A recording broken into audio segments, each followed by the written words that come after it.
a bɛ gafe kɔrɔ kɔnɔ sabu kira a fɔra a ɲɛna ko kuma o kuma mun bɛna fɔ a ye kuranu kɔnɔ o kuma kelen de fɔra a ye ka cidenw ye ka kɔn donc kuma nin bɛ segin ka na di a ma donc n'i b'a fɛ ka salamu aleikum de ye alikuranu kɔnɔna na e bɛ a ta Genèse kɔnɔ Genèse chapitre joli chapitre 43 aya 23 salamu aleikum bi a ko ni o ma e wasa e bɛna Zizi ka kitabu kɔnɔna na ni o ye kiritigɛlaw ka kitabu kɔnɔ Zizi ni ye Zizi ta e bɛ sin ka a aya a b'a chapitre 19 ta n'i y'a chapitre 19 ta i bɛ sin ka aya 20 sɔrɔ salamu aleikum a bɛ o fana kɔnɔna na salamu aleikum a nana Daniel fana ka gafe kɔnɔna na Daniel ni ye kira kabakoma tun de don ale bɛ sigo i ye sigo dɔn cogo cogo i t'a dɔn ni Daniel ye ani Yusufa olu ka kibaruya dira aw ma sigo sira fɛ n'o ye min f'i ye o de don dɛ o Daniel nin tun ye nabi ɲuman ye a ka gafe kɔnɔna na sabu a fɔra ko cidenw caman nana gafew dira olu ma o bɛ fɔ i ye kɔrɔna kɔnɔna na donc o Daniel n'i y'a ka gafe dayɛlɛ a chapitre 10 i b'a ta aya 19 salamu aleikum a nana ye a ko n'i ye alikuranu i bɛ to an bɛ bɔ tawrata kɔnɔna na sisan an bɛna nouveau testament kɔnɔ ne bɛ wele ko linjili n'an nana a kɔnɔna na an bɛ Luka ta n'an ye Luka sɔrɔ an b'a chapitre 10 ta a aya 5 salamu aleikum a nana o kɔnɔna na a ko o ma e wasa e bɛ taa Yohana ta Yohana 1 Yohana 2 Yohana 3 Yohana 3 gafe dɔ bɛ 1 ans 2 ans 3 ans évangile kɔnɔna na n'i ye 3 ans de ta ale chapitre ye 1 ale aya bɛ 15 aya 15 na salamu aleikum a bɛ yen a ka to ka ɲɔgɔn fo ni salamu aleikum ye a b'a fɔ i ye k'a ka to ka ɲɔgɔn fo ni a ye kɔrɔna kɔnɔna na n'i bɛ fɛ ka salamu aleikum ye i bɛ sin ka taa a aya joli ta kɔrɔna sura 6 ni o ye baganko a aya joli aya 50 ani aya 4 salamu aleikum a nana o kɔnɔna na a ko n'aw bɛ don ɲɔgɔn ka sow kɔnɔna na ko f'aw ka salamu de naamu gɛlɛya minɛ kan kana don mɔgɔ ka so kɔnɔ k'i kana kari ka don mɔgɔ fɛ ten k'a sɔrɔ i ma salamu kɛ cogoya la mun ka gɛlɛn a b'o fɔ i ye suratu nuru kɔnɔna na kuran sura 24 a aya 27 a ko k'aw kana don waliso kɔnɔ cogoya si la f'i ka foli de naamu gɛlɛya minɛ wa ni a ma fɔ i ye wa aleikum salamu wa rahmatullahi bisimila k'i kana don n'a fɔra i ye wa aleikum salam mɛ segin k'i ka segin k'o de ka ɲi i ma kana don a ko so minnu tɛ aw ka so ye hali ni aw ka so tɛ so minnu ye aw ka so ye a bɛ na a bɛ salamu di yen mais kuma tɛ so mun t'i ka so ye k'i kana don o so kɔnɔ fo i ka salamu de di salamu ni ka minɛ a ka sɔrɔ k'a fɔ k'i ka bisimila mais Luka y'o de fɔ Luka ka gafe kɔnɔna na a sɛbɛnni bɛ tan de k'a kana don mɔgɔ ka so kɔnɔ f'a ka salamu de naamu gɛlɛya Luka chapitre 10 aya 5 an bɛ se k'o kala walima an bɛ tɛmɛ n'a ye an bɛ tɛmɛ n'a ye n'i ye foliw ye minnu nana a ko bɔn n'aw fɔra ni i b'a tigilamɔgɔ jaabi a bɛ salamu aleikum ni a b'a fɔ k'a gɛlɛya han a ko salamu ni salamu ko foli dakan de don minnu barikalen don minnu kanunen don ala fɛ a b'o fɔ ye suratu nuru 1 kɔnɔna na aya 60 ani aya 1 ko foli de don salamu aleikum wa rahmatullahi wa barakatuhu a ye rahmatu fara kan a ye barika fara kan mais kɔrɔna sura 6 bagan kofɔ sura aya 54 a danna salamu aleikum maintenant ko n'a fɔra aw ye salamu aleikum k'aw ka foli segin a tigilamɔgɔ la cogoya la mun cɛ ka ɲi ka tɛmɛ foli fɔlɔ kan a b'o fɔ ye kɔrɔna sura 4 musow ka sura aya bishegi aya bishegi ni woro kodo aya bishegi ani aya woro jati ako ola ebe barka faraka ebe nema faraka wa assalamu alaikum wa rahmatullahi ta'ala wa barakatuh kon ni ma saka rahmatullahi ta'ala wa barakatuh faraka kika foli fola ni de i fora cogo mina doro kiko o nyumana doro sigan kika fo wa assalamu alaikum wa alaikum salam donc ni kuma kan nunu nana ka an kala ako bon ni kuma kan nunu filɛ ni ye ne ala de y'a laɲini aka to ka a fɔ ɲɔgɔn ma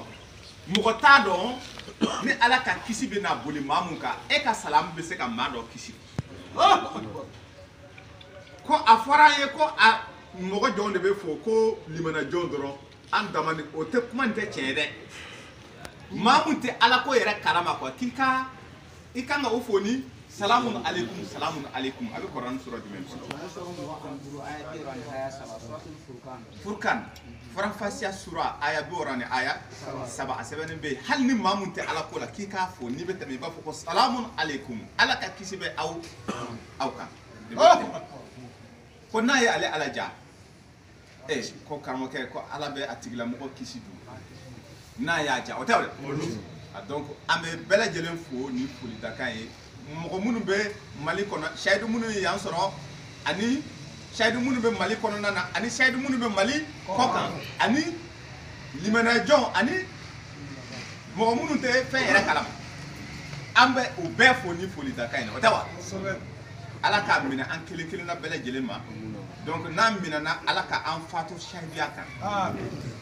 n'a minɛna dɔrɔn an bɛ fatu sayiduya de kan parce que o de bɛ wele sayidu su ko sayidu su karisa ye sayidu su sahid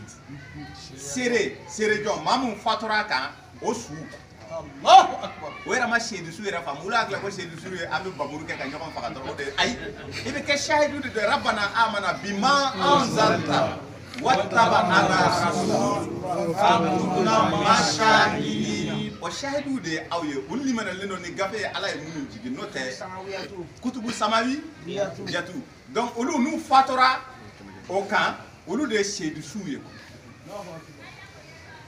ala ka an kɛ sayidu su ye c'est à dire que ala ka an fatu sahiduya in kan o la an bɛ kɛ sayidu su ye quoi ala ko o nɔgɔya an kelen kelenna bɛɛ lajɛlen ma parce que kunangoya de ye mɔgɔ ye mɔgɔ min bɛ kɛ sahidu ye ka tila ka sahiduya bila ka taa limana ni bukari ninnu ni muslim ninnu ni abu dawuda ninnu sabula olu tɛ gafe jiginnenw tɛ a ko gafe jiginnen n'i b'a fɛ k'a dɔn ko tawrata ko fɔ gafe jiginnen n'i b'a fɛ k'a dɔn e bɛ linjili ko fɔ gafe jiginnen n'i b'a fɛ k'a dɔn e bɛ koranu ko fɔ korana sura 3 gafe aya 3 gafe 3 o tɔgɔ ma fɔ wa tawrata ni linjili ani alkuranul karim kitabu barakale minnu bɔra ala yɔrɔ ka jigi donc o hukumu kɔnɔna na an bɛ bɛɛ fo ka bɛn bi donya fɛ bi jumadonya fɛ ka bɛn kalo jate la n'an ye kalo ta ka bila tile boli nɔfɛ an bɛ bɛn le 3 janvier san 2020 an donna san 2020 kɔnɔ nin ye an bɛ ka taa sa segin kɔ tɛ yen dɛ an tɛ segin kɔ dɛ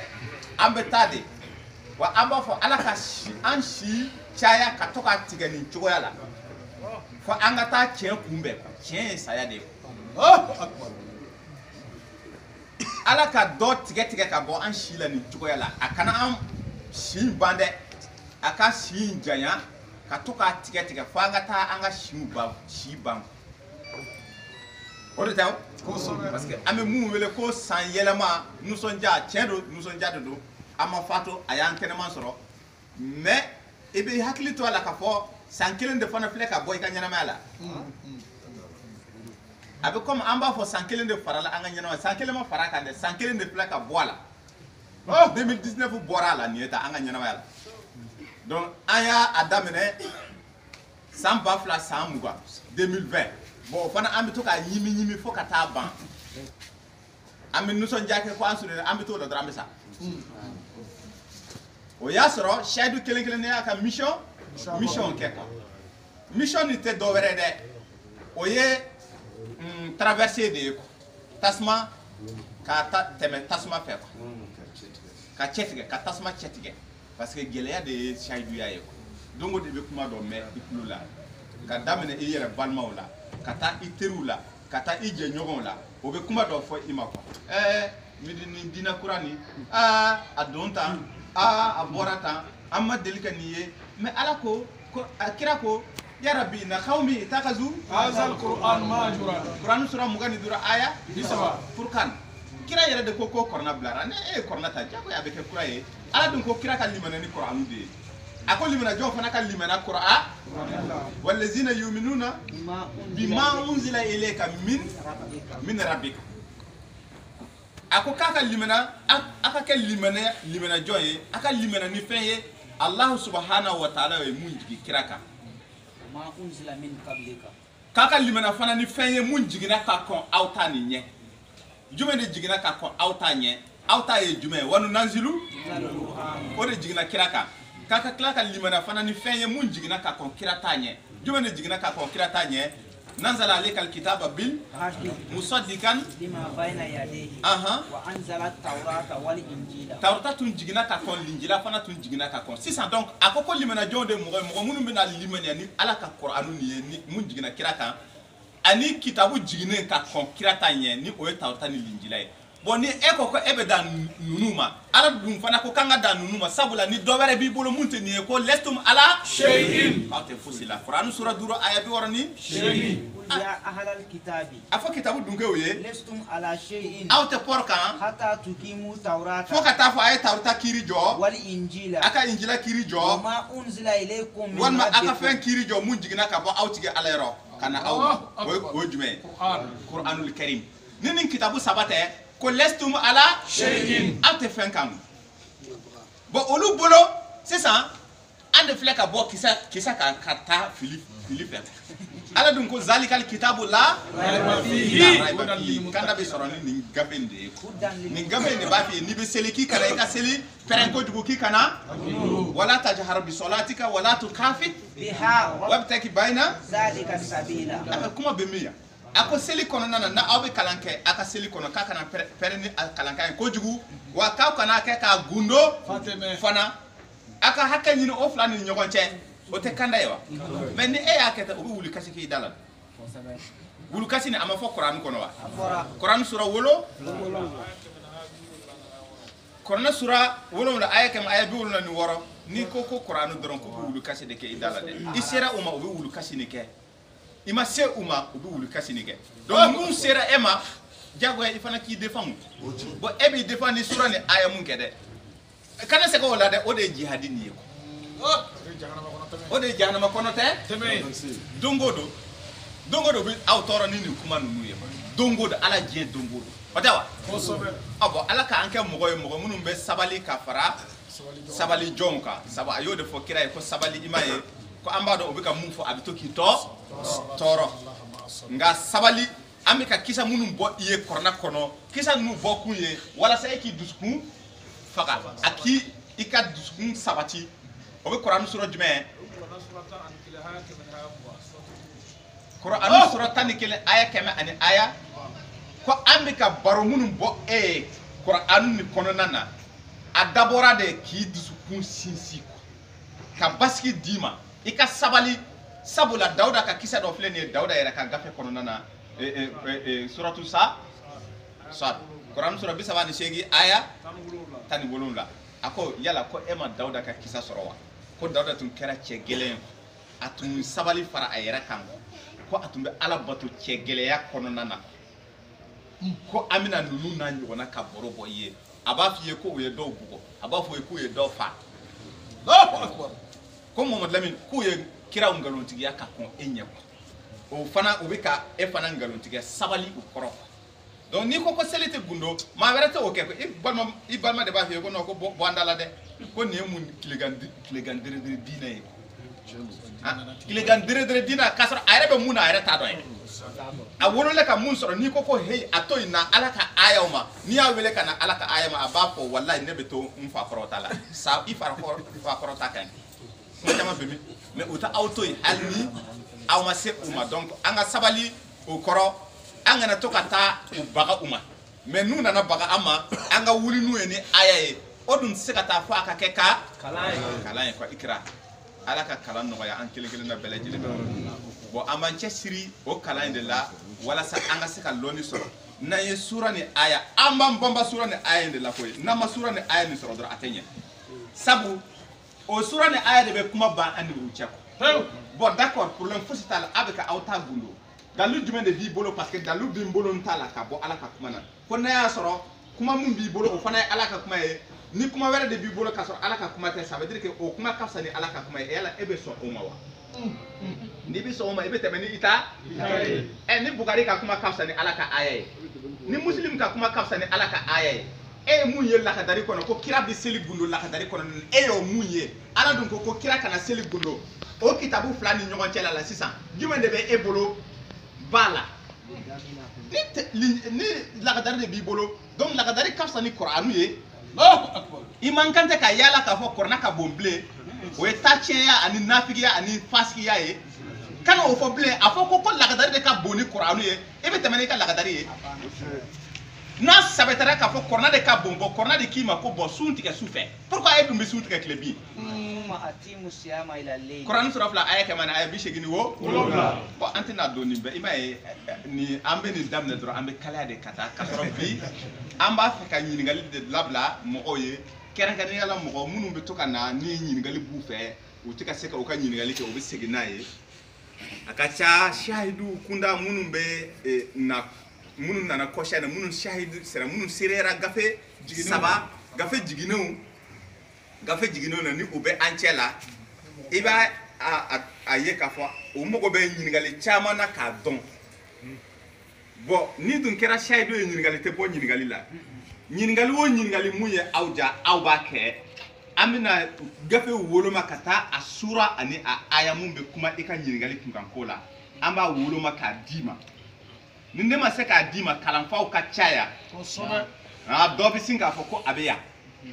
donc an ka n'an si ma se ka jaabi sɔrɔ an b'a fɔ bon sisan juma mun bɛ nalen an bɛ o wɔgɔbɔ parce que a bɛ yen e tɛ se ka ɲininkali kɛ ko mun jaabi tɛ Kur'anu kɔnɔ ma faratna fil kitabi min shay'in ala ma foyi to kitabu ni kɔnɔ a y'a bɛɛ fɔ Kur'an sura wɔɔrɔ aya 30 ni aya 8 walqad sarrafna linnasi fi hadha alqur'ani min kulli masalin Kur'an sura 17 aya 80 ni aya kɔ a bɛ ko misali sugu bɛɛ lajɛlen k'i ka da la ka dangɛniya kan k'a fɔ ko ale ala ye fɛn bɛɛ lajɛlen kɛ misali ye ka bila Kur'ana kɔnɔna na a ko wa o misali ninnu ale ala inna allaha la yastahi an yadriba masalan ma ba'uda k'ale tɛ maloya ka soso ɲɔgɔnna kɛ misali ye soso musonin ɲɔgɔnna kɛ misali ye walasa a ka fɛn dɔ faamu quoi walima fɛn mun ka bon ni soso ye Kur'an sura 2 aya 26 donc ɲininkali tɛ yen ko mun jaabi tɛ Kur'ana kɔnɔ ne de bɛ se k'a f'i ye ne ka lɔnni ma yan sɔrɔ mais a bɛ yen a bɛ Tawurata kɔnɔ a bɛ Linjili kɔnɔ a bɛ Kur'anu kɔnɔna na donc an bɛ ɲininkali de labila an ka shahidu ye mɔgɔ minnu b'a fɛ ka ɲininkali kɛ bon maloya fana tɛ ɲininkali la sabu Kur'ana bɛ fɛn bɛɛ lajɛlen fɔ fo ka taa adamadenw kan ka kafo cogo min na Kur'ana bɛ nin bɛɛ ɲɛfɔ an ye yana o y'a dan ye maanifin ka intimité c'est à dire que cɛ ni muso u kan ka mun kɛ Kur'ana y'a bɛɛ faranfasiya i ye tuma jumɛn de bɛ a kan ka kɛ tuma jumɛn de bɛ a man kan tɛ ka muso ko kɛ Kur'ana bɛ nin bɛɛ ɲɛfɔ an ye bon o dun k'a ma ko Kur'ana ma walawala Kur'ana dun donc a panna bato ni ka na nin walawala pourquoi ka taa kafo cogo fɔ i ye yiriw bɛ kafo cogo min na sabu a ko Kur'ana sura 51 aya 40 ani aya 9 a ko fɛn bɛɛ lajɛlen cɛ ni muso ne y'a dan tan donc a dan kun ye jumɛn k'u ka kafo u ka ɲɔgɔn lacaya a y'o de fɔ Kur'an sura 42 aya 11 de tɛ han 11 a ko ni ala ye fɛn bɛɛ lajɛlen kɛ fila ye ka taa fɛn bɛɛ fo ka taa bila bagaw na mun kosɔn a ka ɲɔgɔn wolo ka caya kafo ɲɔgɔnya sira fɛ a ma fɔ tan wa Kur'an sura 42 a bɛ aya 11 de la o tɛ wa bon donc sisan fɛn dɔ bɛ yen a kafo ɲɔgɔn o bɛ kafo cogo min na a bɛ se ka kɛ kabako ye i bolo parce que i t'a ye mais dɔ bɛ yen a tɛ fɛn f'i ye a kan parce que aw ɲɛ b'a la a dɔw ye bagaw de fali ninnu o bɛ o bɛ kafo cogo min na bɛɛ mɔgɔw b'a ye cɛ tɛ wuru ninnu bɛ kafo cogo min na mɔgɔw b'a ye mais e bɛ se k'i yɛrɛ ɲininka yiri ninnu o bɛ kafo cogo di o dun cɛ ni muso de bɛ olu la o bɛ kafo cogo di gili de fɛ wa o bɛ ɲɔgɔn sɔrɔ gili de fɛ wa walima o bɛ ɲɔgɔn sɔrɔ bulu de fɛ wa ala bɛ nin i baro a b'a fɔ ko non non non ko ne bɛ to ka fiɲɛ de ci fiɲɛ mun bɛ u se ɲɔgɔn ma Kuran sura 15 aya 22 o fiɲɛ bɛ na yiriw gosi ka tɛmɛ ko sɔɔni dɔrɔn a b'u dentɔla ye sera ɲɔgɔn ma ni fiɲɛ ye olu bɛ ɲɔgɔn sɔrɔ ni fiɲɛ de ye a bɛ yiri cɛman gosi ka tɛmɛ ka taa yiri musoman gosi dɔrɔn fiɲɛ ni den de bɛ ale la mais a bɛ den cɛman de ta yiri la ka taa den musoman gosi ka tɛmɛ donc fécondation sɔɔni dɔrɔn yiriw bɛɛ bɛ o wagati kelen na o bɛ a bɛ o feeretɔla ye mais ka sɔrɔ a kɛra cogo di wagati dɔ de la fiɲɛ a ye fiɲɛ kɛrɛnkɛrɛn de ci bon n'a fɔra ko kɔrɔna bɛ nin bɛɛ ɲɛfɔ an ye e tilara k'a fɔ ko seli ma walawala kɔrɔna kɔnɔ o tɛ taa tiɲɛ kuma ye yan ni seli ma walawala kɔrɔna kɔnɔ a dabila e bɛ seli mun na komi e y'o ye gafe wɛrɛ kɔnɔ donc o gafe ka fisa ni kuranɛ ye o tɛ ala kumana kɔrɔna yɛrɛ kɔfɛ ala ka kuma bɛ a ka kuma de kɔnɔna na ala ma kuma kɔrɔna kɔfɛ a ma kuma ni cidenw ye gafew kɔfɛ kira musa filɛ nin ye kuma ma k'a fɛ tawrata kɔfɛ fo a fɔ mɔgɔw ye tan mais ka sɔrɔ a tɛ tawrata kɔnɔ ayi nabila isa a cira ni gafe mun ye o ye linjila de ye a ye a ka laɲini bɛɛ fɔ musa ye linjila kɔnɔna na nabila isa ye linjila kɔnɔna na mais linjila kɔfɛ a ma fɔ isa ka nin fɔ mɔgɔ ye nabila isa cira ni linjila ye a ko Muhammad Lamin fana an ye e kɛ ciden an ye kitabu jigin e kan ka fɛn bɛɛ fara nanzalna wa nanzalna alaykal kitaba tibyana likulli shay'in kitabu filɛ ka jigin e kan kitabu nin bɛ fɛn bɛɛ lajɛlen de walawala i ye fɛn bɛɛ kuranɛ sura 16 aya 80 ani aya 9 o kuranɛ kɔfɛ ala m'a fɔ kira ye tan quoi k'i k'a fɔ mɔgɔ ye a ma kɛ ten bon kira dun ka kuma yera kuranɛ kɔfɛ mun tɛ kuranɛ ala dun ko n'a tun bɛ fɛn wɛrɛ fɔ mun tɛ kuranɛ ko ni ala tun bɛ kira kantigɛ kuranɛ sura aya 47 ka taa bila aya 47 ko ni kira tun bɛ fɛn wɛrɛ fɔ mun tɛ wahayi ne ala tun bɛ kili bolo kɛ ka ala kira minɛ a kan fasa juru ma k'a kan fasa juru tigɛ k'a bɔ a la ko foyi tɛ yen mun bɛ se ka o bali o balaw ne b'a comme kira kɛra ladiri ye kira yɛrɛ y'i kali ko ni kuranɛ tɛ ale ma fɛn wɛrɛ kɛ ka mɔgɔw bagabaga kuranɛ sura 6 aya 19 ala ye ale seere ni kuranɛ tɛ ale ma fɛn wɛrɛ kuranɛ de wahira ka di ale ma ale ye kuranɛ de kɛ ka maaw baba a ma ban n'a nana fɔ an ye ko kira ka kuma wɛrɛw bɛ yen tuguni mun tɛ kuranɛ ye o de kosɔn ala ko lesum ala shay'in ni tawrata ni linjila ani alkuranɛ kɔfɛ aw tɛ fɛn kan aw tɛ fɔri kan fɔri donc an bɛ ɲininkali labila fo ka taa bi bɛɛ an bɛ ɲininkali dɔrɔn de kɛ ɲininkali sugu bɛɛ ɲininkali dɔw jaabi c'est vrai ɲininkali dɔw jaabi ka jan mais an b'a essayer ka parce que ɲininkali tɛ se ka kɛ ko fo an ka farafasiya dɛ an bɛ dɔ fɔ ka dɔ to o fana tɛ se ka kɛ dɛ masha Allah donc kuma bɛ e b'i tɔgɔ fɔ voilà k'ale tɔgɔ Ibrahima Sidibe Ibrahima Sidibe bɛ fɛ ka ɲininkali kɛ n bɛna segin i ka ɲininkali kan parce que n ka surun enregistrement la ale b'a fɛ ka danfara de dɔn kiraya ani nabi ɲumanya ni ɲɔgɔn cɛla la kiraya ye mun ye nabi ɲumanya ye mun ye a b'a fɛ ka danfara de dɔn o fila ni ɲɔgɔn cɛla la nabi ɲumanya nabi ɲuman a b'a fɔ ko ya ayyuhan nabiyyu balliku ya ayyuhan nabiyyu a ko inna arsalnaka shahidan a ko an ye e kɛ ciden ye mais nabi ɲuman ye jɔn ye kunnafoni duman dibaga ko c'est-à-dire que ale donninen don kunnafoni ɲuman na mun bɛ kibaruya sɔrɔ a bɛ kibaruya sɔrɔ ka bɔ ala yɔrɔ o information stockelen don ale la a bɛ ale la maintenant o information a b'a a yɛrɛkɛ o yɛrɛkɛli de ye cidenya nin ye a ko kuranɛ sura 33 aya 45 akoye aye ya ayyuhan nabiyyu de fo anye eke chide mais o chide e beta korno soro duruta aya bi orani wolom la aba fo kira ye abi kuma ni yerma ya ayyuhar rasul rasul adoni nondo kuna foni de la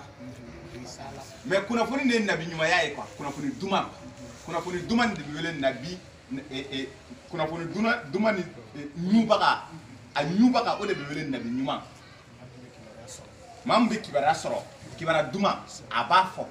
maintenant na ba fo o de rusuli ni chikan ye chikan de ba ale la chikan duma aba la c'est quoi o la seli de wele chikan bataki risala chikan risala bataki ne aba la c'est afamna donc obetani nyogoye donc o de koso abtuka fo anye ni surtout maryamata aya bidru ani aya kele aba damene depuis kele na abe musa won yunka kibara dima abe haruna nu fo iyeko abe idrissa nu fo iyeko abe ismail nu fo iyeko aba fo iyeko anyu ken nabi nyuma ci dewu nabi nyuma do ci dewu do nabi nyuma do ci dewu shaidu kulwa do tunde do c'est-à-dire au siralendo ni fenye ala e munjiki donc kuma ka mun dira uma o de nabi nyuma ya ni ko nabi nyuma ya mais nabi jugu ya fana be nabi jugu ya be nabi jugu ya be ci den jugu fana be les faux prophètes flafla de do les faux prophètes abe l'injil kono nana les faux prophètes anana Quran sura woro aya kebe ani tanifla Allahu akbar olu fana nabi olu to wele nabi nyuma de olu wele nabi jugu kuna funi jugu dibaga wa olu de kacha malila ya Allahu akbar sibe alame olu de kacha Algérie olu de kacha Maka olu de kacha Madina olu de kacha Rome olu de kacha dien fam befe nabi jugu chikan jugu dibagaw information de be olula a stocker le be olula nabi nyuma nabi jugu ya kuna foni jugu de stocker le be olula o ba la set be chikan iti ako wakazalika ja'alna li kulli nabiyyin alamede aduwan sayatinal insi wal jinni kuma lamede ako nabi nyuma ayaye ako nabi nyuma kelen wo kelen jugu wulila c'est-à-dire que a nyogona wulila mais aba contrôle de la donc nabi nyuma te ko nabi jugu de don ka bo jowna sayatin al insi ka bo jina setanuna wal jinni ani adama de setanu de don ka bo adama de setanu ka tabla jina setanu la yuhi ba'duhum ila ba'din obi wahyu kira wahyu de te di umawa wa ma yantiku anil hawa in huwa illa wahyun yuha Quran sura bidru ani saba aya nani donc ala ka chika nyuma de ko mais olu ka chika ni ama bo ala yoro de mais olu fana be ko in kono na ala ka dina in kono o fana ye jugu de mais jon jugu de do nabi nyuma jugu de do donc ala jugu de do olu fana bu yere ken nabi nyuma e kasoro nabi jugu de do wa be chika de fana di njogodi yuhi ba'duhum illa ba'din obi wahyu de keke ka didi nyogoma karsa de ya mene ne ya mene karsa fana de ya mene karsa de ya mene aya seba aka gafe kono nana kasoro kiraw fana na ni gafe de mais kiraw ka gafe o wahyu de o ka gafe nu to fo lendo tawrata ko fo Musa ko fo ale de wahyu soro ka bla tawrata kono nana ako nabi Isa ko fo nabi Isa e wahyu de soro aka kitabu to ko injila ako mo lamine chide de nabi nyuma ya anana ni kuna funi duma yeko kuma bi ka famu kitabu jigina ka ni wahi sire aka kitabu to Qur'anul Karim mais mo ta malika bara jofe chide ne do la kadari tigi jonde ya chi mais la kadari ko la kadari ka munde fo ko alako k'a bɛ ka seli wala seli jɔn de ye seli ko kuma fɔ i ye ala de ye seli ko kuma fɔ i ye quoi k'i ka seli jɔ ale ala ye wa akimu salata li zikiri k'i ka seli jɔ ne ye walasa seli jɔ ka kɛ hakili jigi e ni ma cɛla la kuranɛ de m'o f'i ye kuranɛ sura mun ka aya 14 wa o tɛ yen wa bon olu ko o seli kɛ cogo a lamɛn k'i ka ni wulila sura 5 aya 6 k'i k'i ɲɛda ko i k'i tɛgɛ ko ka bila ɲɔgɔn kɔnɔ i k'i kunkolo ma se i k'i sen ko o de tɛ ala ka wahyu nin ya mais lakadari kɔnɔ mun de bɛ yen k'i da de kujukuju k'i ka ji don i nun na i ka ji don i kulo la o de tɛ wa o wahyu jɔn de y'a d'a ma a y'a minɛ mɔgɔ dɔw de la a ma kira ye a tɛna kira yɛrɛ ye a lamɛn dɛ mais a ko kira de ye k'a yera kira la mais ale ma kira ye a y'a mɛn dɔ de da o de ye wahyu d'a ma o tigilamɔgɔ fana dɔ de ye wahyu d'a ma o tigilamɔgɔ fana dɔ de ye wahyu d'a ma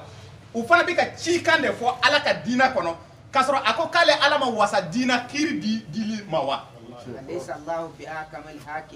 kuranɛ sura jumɛn aya 8 ale b'a yɛrɛ bɔ ale ala tɛ a mɔgɔ tɛ jɛɲɔgɔnya la kiiri dili sira fɛ ale de b'a ka kiiri di quoi est-ce que karamɔgɔkɛ i bɛ ka kuma faamu donc nabi ɲumanya ani cidenya a bɛɛ ye fɛn kelen de u bɛ don ɲɔgɔn na mais maa dɔ bɛ se ka kɛ nabi ɲuman ye k'a sɔrɔ ciden tɛ Allahu akbar est-ce que e bɛ se k'o faamu e bɛ se ka information ɲuman bɛ se ka stocker e la e b'a baara kɛ mais e t'a fɔbaga ye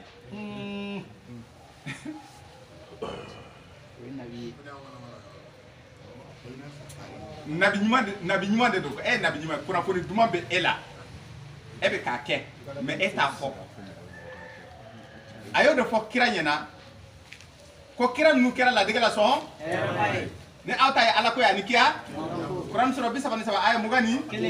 mais a bɛ taa fɔ kuranɛ sura 9 suratu tawba aya 100 ni aya 22 a ko bɛɛ tɛ se ka taa kalan kɛ ka n'a fɔ k'u bɛ diinɛ fɔ dɛ k'aw ka mɔgɔ dɔw bɔ aw cɛ la u ka taa kalan kɛ u ka na kunnafoni duman de fɔ aw ye quoi donc ni ne ma kalan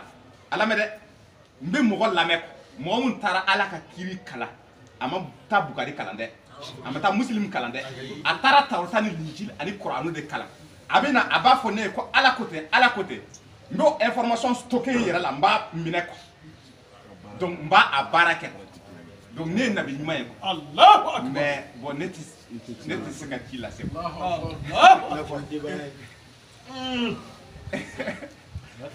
karamɔgɔkɛ i ka tɔmɔta faamu wa ko in kɔnɔ nabi ɲumanya bɛ tan de quoi o de kosɔn a bɛ mɔgɔ dɔ a lamɛn dɛ suratu nisa ye kuranɛ sura 4 aya 70 aya 9 a bɛ mɔgɔ dɔw fɔ i ye quoi mɔgɔ garadi a bɛ k'ale bɛ adamadenw garadi a ma mɔgɔ bɔ mɔgɔ la dɛ k'a bɛ adamadenw garadi fo garadi 4 maa o maa a ma fɔ cɛ a ma fɔ muso mais taalen ɲɛ i b'a ye muso tɛ garadi dɔ sɔrɔ a lamɛn maa o maa n'i sɔnna ala ye ka tugu kira kɔ ko ne bɛna aw fara maaw kan kiyama don jɔn nabi ɲuman la nabi ɲuman ka garadi a ko n'i ma nabi ɲumanw ka garadi sɔrɔ i bɛ nabi ɲumanw dɔn wa nabi ɲuman fɔra i ye quoi ale soit a ye cikan yɛrɛ de sɔrɔ cikan sɔrɔbaga de a b'a lase a b'a mɛn a b'a lase a b'a baara kɛ mais dɔn in cikan dɔrɔn de dira a ma ale ta comme a ma kalan a b'a baara quoi mais a tɛ se k'a lase olu nabi ɲuman ala bɛ ko mun dɔrɔn a bɛ a mago b'o de la a mago foyi tɛ tɔ la ko olu ka garadi o ye kiraw ka garadi de ye quoi a ko mɔgɔ wɛrɛw bɛ yen olu bɛ wele ko tiɲɛtigiw tiɲɛ ko tiɲɛtigiw ka garadi bɛ yen ni e ma nabi ɲumanya ka garadi sɔrɔ a bɛ kɛ tiɲɛtigiw ka garadi ye ni e ma o sɔrɔ k'i bɛ kɛ suhada ye o ye martiri mɔgɔ minnu binna ala ka sira kɔnɔna na donc aw bɛɛ normalement an bɛɛ ye o garadi normalement o garadi déjà a b'an na ani mɔgɔ ɲumanw olu sigilen bɛ yen mɔgɔ ɲumanw bɛ yen a lamɛn o nabi ɲuman minnu tɛ ci fɔ t'a sɔrɔ cɛkɔrɔba dɔ de don depuis a ka denmisɛnninya ale y'a ala ko ɲɛɲini ala ko a b'a lamɛn a b'a baara a da tɛ ko la n'a ye fɛn sɔrɔ a b'a di mɔgɔw ma mais ale tɛ kuma olu mɔgɔ ɲuman u bɛ yen n'u ye dugawu k'i ye a bɛ minɛ Allahu akbar. u bɛ yen donc garadi ye 4 de ye mais muso bɛ se ka kɛ mɔgɔ ɲuman ye a bɛ se ka kɛ shahidisu ye shahidatu mais a bɛ dan sidikin de la a tɛ kɛ nabi ɲuman ye e bɛ dalu jumɛn de bɛ o la Kurani sura 3 aya 40 ani aya 2 a ko ne Ala ye Mariyama an ba Mariyama kafisa fisaya ni diɲɛ maa bɛɛ ye diɲɛ maa bɛɛ ne an ba Mariyama de fisaya n'a ye mais a bɛ a ka garadi d'i ma Kurani sura 5 kɔnɔna na aya 75 Allahu akbar. diɲɛ musow bɛɛ suratul Al Imran Kurani sura 3 aya 42 Mariyama kafisa ni diɲɛ musow bɛɛ i ye nin mɛn mais a bɛ taa a ka garadi d'i ma puisque ale de ye musow la kɔdan ye ni ale ka garadi jɔra yɛrɛ ma muso ka garadi man kan tɛ ka tɛmɛ bon a bɛ na a ka garadi d'i ma Kurani sura 5 suratul Maida aya 75 Allahu akbar. a ko yala Masihu Isa k'e b'a kibaruya sɔrɔ wa ko Masihu Isa Mariyama denkɛ nin Isa ko Ala ka ciden de don i y'a faamu ko a ba tun ye tiɲɛ wa ummuhu siddiqatun. Allahu akbar. a ka garadi tafsirul ayati bil aya ɲininkali wɛrɛ jumɛn bɛ yen walima an bɛ nin développer hali Sawa, ne bɛ fɛ ka supplémentaire dɔ tuguni ka ɲininkali supplémentaire. nin bɛna Abubakar Ɲininkali dɔ tugu a la quoi. Bubakar Ture a bɛ fɛ ka kuma ta Ɲininkali dɔ tugu a la quoi. a bɛ fɛ ka ɲininkali dɔ tugu nin na quoi yanni an ka tɛmɛ yan na Voilà, parce que ne bɛ nombre mɛn ko kira 313 ani nabi ɲuman 224 yali kuranɛ kɛlen don ka nombre in di wa ou bien nombre in bɔra min parce que ne b'a mɛn wajibikɛlaw da quoi. J'aimerais savoir. a b'a fɛ k'a dɔn a ko ale b'a mɛn k'a fɔ ko nabi ɲuman ye kira 300 kira 300 ni 13 ani nabi ɲuman ba kɛmɛ ni ba mugan ni naani nabi ɲuman ka ba ni a ka ca ni ba kɛmɛ ni ba mugan ni naani nabi ɲuman ye miliyariw de nabi ɲuman o kuma tɛ tiɲɛ ye quoi cidenw fana tɛ 300 cidenw tɛ ban Allahu akbar. cidenw tɛ ban fana tɛ bɛ yan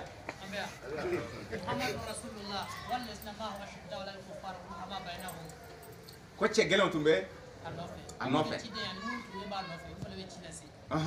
sabu kira kɛra ladege la sɔn a tun bɛ ci de lase bon a ko sisan a ye gafe min bila an ye gafe min Kurani de e bɛ kɔrɔna de kalan e bɛ kɔrɔna lase quoi i fana kɛra ciden ye mais e tɛ ciden ye sugandilen ka gafe d'i ma mais i ye comme a fɔra ko ciden kɛra ladege la sɔn hɛrɛ ma ciden tun bɛ ci de lase e fana ni i ye mɔgɔ kalan Kurani sura 9 aya 100 aya 22 ni aw taara mɔgɔ kalan o fana bɛna ci fɔ aw ye quoi olu fana ye cidenw de ye Allahu akbar. maintenant n t'a dɔn i bɛ fɛ ka olu bɛ fɛ k'a fɔ nabi ɲuman sugandilen k'a ci i n'a fɔ kitabutigi o tɛ wa bon n'o de don Kurani ko o kuma tɛ tiɲɛ ye sabula munna Kurani sura 4 aya 64 wa rusulan kad qasasna alayka min qablu ko ciden dɔw ka baro bɔra i ye Muhamadu Lamini an ma ciden dɔw ka baro yɛrɛ bɔ i ye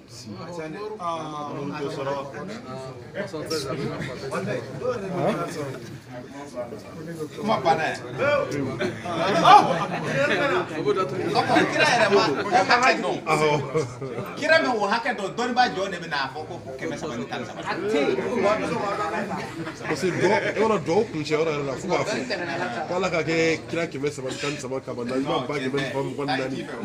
k'ala ka ko kama ka n ka dugawu jaabi.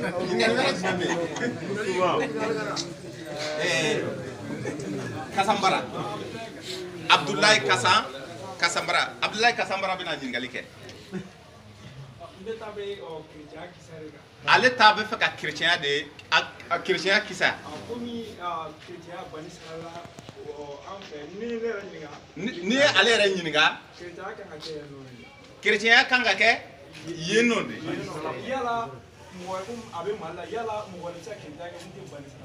ko yala mɔgɔ bɛ se ka kɛ chrétien k'a sɔrɔ e tɛ Bani Israilaka ye wa Nabi Isa ko Kurani sura 61 aya 14 a ko ya ayyuhal ladzina amanu o kalan an ye kunu ansar Allah كما قال عيسى بن مريم ay mo bo mo la wa كونوا أنصار الله kuma lamede malmake ako ni kera limana join join limana join mo mun dar ala le join dun abi Quran sura dina ni ibi faka dana bado Quran sura abi mu defo يا أيها النبي حسبك الله ومن اتبعك من المؤمنين ako kuni kera mu'mini ye dana baye ebe kel limana jonde limana joye abo fiye Quran sura saba aya bi shegini nani limana jon pour de mo munun limana lendo ni feye ala e munji bu kan ani fenna munji na ka kon utanye ku dalendo ala la o dalendo kitabula munun jigina kana jiuma ani munun jigina ka kon kunye o dalembe jonka gafela o dalembe Ibrahima ka gafela o dalembe jonka gafela o dalembe Ismail ka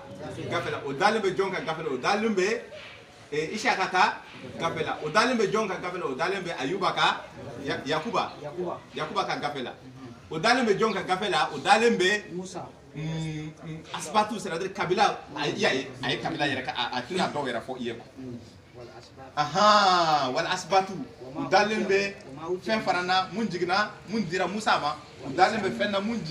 dilembe isama donc voilà dalembe fen mun dira nabi nyuma yaye anana na tibu kacha ka kana ka kana afoko nunu mun kira ni mogo tay antala ki kana o kep aka message te en concerné ko ki kana o kep ki kana o fo afoko nunu be ala kan ci donde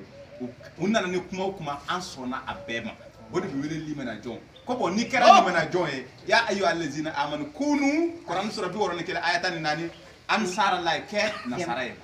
Allahu akbar. ke nasara chrétien ki ka ke chrétien ala de menyo Allahu akbar. Alléluia. Amen. Lima ala deme, lima ke ala deme nyogo e arjena tie. Ala deme nyogo ya limania ko fe sisa ibe ala bara mun ke ode ala deme nyogo ye. Ode be wili nasara mamu akoko كما قال عيسى ابن مريم للحواريين ina fo tumana mena nabi Isa yi kanto hawariyuna mo munun tumbeyi من أنصاري إلى الله ko awla jonde beyi Israel ka dewu cela abo fo iye talenye o yoro kelena aya woro قال الحواريون hawariyuna yu kanto نحن أنصار الله an filɛ nin ye an bɛ fara i kan ka kɛ ala dɛ dɛmɛ ɲɔgɔn olu de wele nasara ye فآمنت طائفة من بني إسرائيل Israɛl ka denw cɛ la dɔw sɔnna jamakulu dɔw sɔnna ka tugu kira Isa nɔfɛ jamakulu dɔw ma sɔn a ko minnu sɔnna an ye olu bila tɔ ninnu sanfɛ garidi la a lamɛn dɛ a ko k'ale cira ka na Israɛl ka denw ma wa iz qala Isa ibn Maryama ya bani Israila inni rasulullahi ilaykum ko ne cira awma kana awma ka fen cientigiya mun tun be yen musaddikan lima bayna min al-taw min al-tawrat Quran sura 21 aya 8 bo kale cira kana Israel ka dewma do ebolo sisan o kuma mun be fo parce que karamo ko bon won nimba ira ka fo a cira Israel ka dewma to man kante ka kama kasro ala ba fo Quran sura Quran sura duru Quran sura woro aya bi kono toni aya fla akoko ne ci makadema makal lamini awo Muhammad Rasulullah. Allahu akbar. ne ci maka ani makal lamini abana ni ibe fe ka yoro do de kala ka yoro do toyi itu school bi fie ite toye blem Allahu akbar. ala ko mauma ni limanara ken nasara e mais kide Isa yere cira yoro mina o Israel ka dun cere la o de ko sa ko ne cira awma ne nana awma ka kuma nyoy kide bebe bo aka yoro de la kasro ka Jense. ako jonne be tugu ne ko ala ka sira kono nana mo munun tugura ama fɔ Israël ka denw bilen dɛ ko maa o maa ni limɛrɛlen don ka Ala dɛmɛ ɲɔgɔn ye donc hali ni fara finnen don ni ko ko nabi Isa ka message i sɔnn'o ma i kɛra nasara ye Allahu akbar. Kɛra Ala dɛmɛbaa ye. Marka b'o f'i ye Linjila b'i f'i ye Marka kɔnɔ Linjila kɔnɔna na n'i taara Marka chapitre 16 verset 17 15 17 15 16 Puis il leur dit, a y'i kanto u ma allez par tout le monde k'a taa diɲɛ fan bɛɛ lajɛlen fɛ nin ye a ka sahabi ye ka mɔgɔ minnu tugura a kɔ et prêchez la bonne nouvelle a ye kunnafoni duman fɔ fan bɛɛ à lajɛlen toute la création. fɛn o fɛn ni i kɔni kɛra adamaden ye danni fa i ta danni bɛɛ fɛ Allahu akbar. olu fana ka kɛ nabi ɲuman ye han olu fana ka kɛ nabi ɲuman ye olu fana ka kɛ nabi ɲuman ye olu fana ka kɛ kunnafoni duman dibagaw ye donc n'i ye nabi Isa ka cikan mɛn i b'a fɔ k'alu samina Watana. parce que a kana kiraw bɔ ɲɔgɔn na kira nana ni mun ye ko n'i y'a mɛn k'i k'a fɔ k'alu samina وأطعنا la nufariku بين عاد منهم ونحن له ne مسلمون. t'u fɔrɔfɔrɔ ka bɔ ɲɔgɔn na koyi an kɔni an sɔnna Ala ye an b'an yɛrɛ kun kolo ka taa Ala ma Linjila ye Ala ka kumakan ye a ma ci Israël ka denw dɔrɔn ma mais cikan in daminɛ ne ye Muhamadu fana ma ci arabu dɔrɔn ma mais cikan in daminɛ ne ye A bɛ segin kuma in kan tuguni. Matthieu 28 verset 19. voilà Matthieu 28 verset 19 donc an bɛ fɛ ka min f'i ye dɔrɔn nasaraya quoi an b'a fɔ nasara chrétienya diinɛ tɛ dɛ mantow de don manto tɔgɔ de don nasara kɔrɔ Ala dɛmɛ ɲɔgɔn yahudiya tɛ diinɛ ye dɛ yahudiya ye manto tɔgɔ de ye yahudu kɔrɔ mɔgɔ kandalen a bɛ Kurani sura 32 aya 23 24 ولقد آتينا كتابا موسى. muminiya tɛ diinɛ ye dɛ muminiya diinɛ tɛ manto tɔgɔ de don muminiya ye jumɛn ye danaba Mamadu manto mɔgɔ de don o bɛ Kurani sura 8 aya 64 ko Ala y'i wasa Muhamadu ani mɔgɔ minnu tugulen bɛ e kɔ ni u wele ko mumini danabaw Allahu akbar. donc muminiya tɛ diinɛ ye nasaraya tɛ diinɛ ye yahudiya tɛ diinɛ ye mais mantow tɔgɔ de don manto minnu ye Ala ka cikan sɔrɔ ni u b'u yɛrɛ kanda ni Ala ka gafew ye u b'u yɛrɛ kolon ni Ala ka gafew ye silamɛw de don yɛrɛ kolonbagaw de don i b'i yɛrɛ kolon ni Ala ka kumakan de ye o de ye silamɛya ye bon Tawurata ye Ala ka kumakan ye e b'i yɛrɛ kolon ni Ala ka kumakan ye bon Linjila ye Ala ka kumakan ye e b'i kolon ni Ala ka kumakan ye Kuranɛ ye Ala ka kumakan ye o de kosɔn Kuranɛ kɔnɔna na Muhamadu cilen pour que e k'a faamu k'a fɔ ko nin tɛ aw bɛ k'a miiri cogo min na ko nin tɛ ten Muhamadu cilen Kuranɛ kelen kɔnɔ a fɔra a ye k'a k'a fɔ ko yahudiw ka to n'u ta ye quoi déjà olu Ala ka kibaruya b'u bolo u ka to n'u ta ye u ka kiiri tigɛ u ni ɲɔgɔn cɛla la ni olu ka Tawurata ye ale Ala ka kiiri de b'a kɔnɔ Kuranɛ sura 5 aya 47 وكيف يحكمونك ko pourquoi aw bɛna kira fan fɛ وعندهم التوراة ko k'a sɔrɔ Tawurata b'aw bolo فيها حكم الله. Ala ka kiiri de b'a kɔnɔ a ka kiiri tigɛ n'a ye Allahu akbar. karamɔgɔkɛ e bɛ ka kuma faamu wa bon u ko ko bon Muhamadu nana o t'a banna k'a sɔrɔ kuma filɛ k'a fɔ Muhamadu ye Kuranɛ kɔnɔ k'a k'a fɔ yahudiw ka to n'u ta ye u ka kiiri tigɛ ni Tawurata mɔgɔ minnu kɛra yahudiw ye olu ye jɔnw ye n'i ko ko Musa ka gafe de b'i intéressé dɔrɔn i kɛra yaha manto mun bɛ wele yahudiw e bɛ ka kuma faamu wa awɔ u b'u yɛrɛ kanda ni ayaw ye Ala ka ayaw de donc n'i ko ko Nabila Isa ka message de bɛ i intéressé e bɛ fɛ ka kiiri ta a ta in de kan e kɛra Ala dɛmɛ ɲɔgɔn kan parce que Nabila Isa de ko jɔn de bɛ Ala dɛmɛ ne nɔfɛ mɔgɔ minnu ko ko an sɔnna i ye donc mɔgɔ minnu ko k'u sɔnna Nabi Isa ka cikan ma ko o ka banba olu kan a fɔra ko kira k'a fɔ bɔ sisan Kuranɛ sura 5 aya 47 i b'a fɔ ko olu fana ka to n'u ta de وليحكم أهل الإنجيل بما أنزل الله فيه. a fɔ kitabu Injila dunkew olu fana k'u ka kiiri tigɛ ni u ka Injila ni Allahu akbar. Kuranɛ de bɛ ka nin f'i ye dɛ Kuranɛ sura 5 aya 47 bon sisan Muhamadu e fana mɔgɔ minnu ko u dara e la ni u tugulen bɛ o kɔ ni b'u wele ko mumin u tɔgɔ welela ko mumin Kuranɛ sura 8 aya 46 ko e fana Kuranɛ sura 5 aya 48 ko kiiri tigɛ i ka mɔgɔw ni ɲɔgɔn cɛla la ni nin Kuranu ye ko aw kelen wo kelen manto minnu fɔra i ye ne kiri gafe di aw ma ani bato kɛ cogo n'a tun ye ne ala ja ne tun b'aw kɛ manto kelen ye mais y'aw kɛ manto mun kɔsɔn a ka ɲɔgɔn fadenya ɲumanya baaraw la donc n'i ko ko kɔrɔna kiri de ka nɔgɔ i ma i kɛra mumini ye i bɛ kɔrɔna de ta i bɛ kiri boli i yɛrɛ kan ni kɔrɔnu ye mais i bɛ limaniya tɔw la k'a fɔ tiɲɛ de don n'i ko ko linjila kiri de ka nɔgɔ e ma e bɛ linjila ta i kɛra nasara ye nasaraya tɛ sirilen tɛ tubabu ko tubabu de nasara yi dɛ karamɔgɔkɛ i bɛ ka kuma faamu wa mais cikan in a daminɛna Israël ka denw de cɛ ma i n'a fɔ cikan daminɛna arabu an tɛ arabu ye e ye arabu ye wa pourquoi e bɛ kɛ mumini n'i ko k'i sɔnna i limaniyara k'a fɔ Muhamadu nana ni mun ye n sɔnna i kɛra danaba ye e ye welela mumini donc k'i banbɛ Kur'anu na kuma bɛ ka faamu e ka jaabi de filɛ nin ye k'a d'i ma nɔgɔya la ni hali sisan ni i m'a faamu an bɛ tɛmɛ n'a ye masha Allah ɲininkali kuma bɛ bɔ ni kuma ye voilà Mokhtar Kamara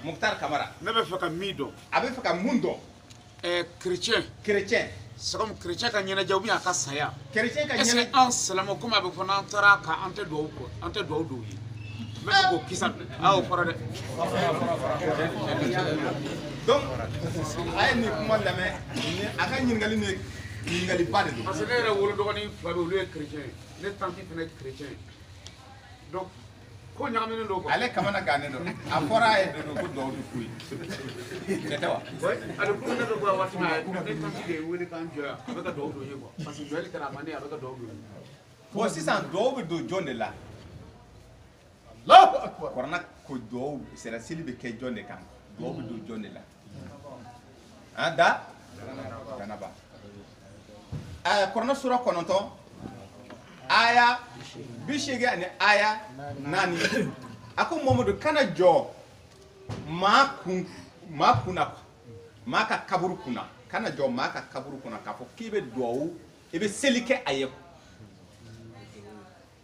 k'i kana jɔ maa si ka kaburu kunna k'a fɔ k'i bɛ seli kɛ a tigilamɔgɔ ye ni a tigilamɔgɔ ma fatu limaniya sira kan ala danaya sira kan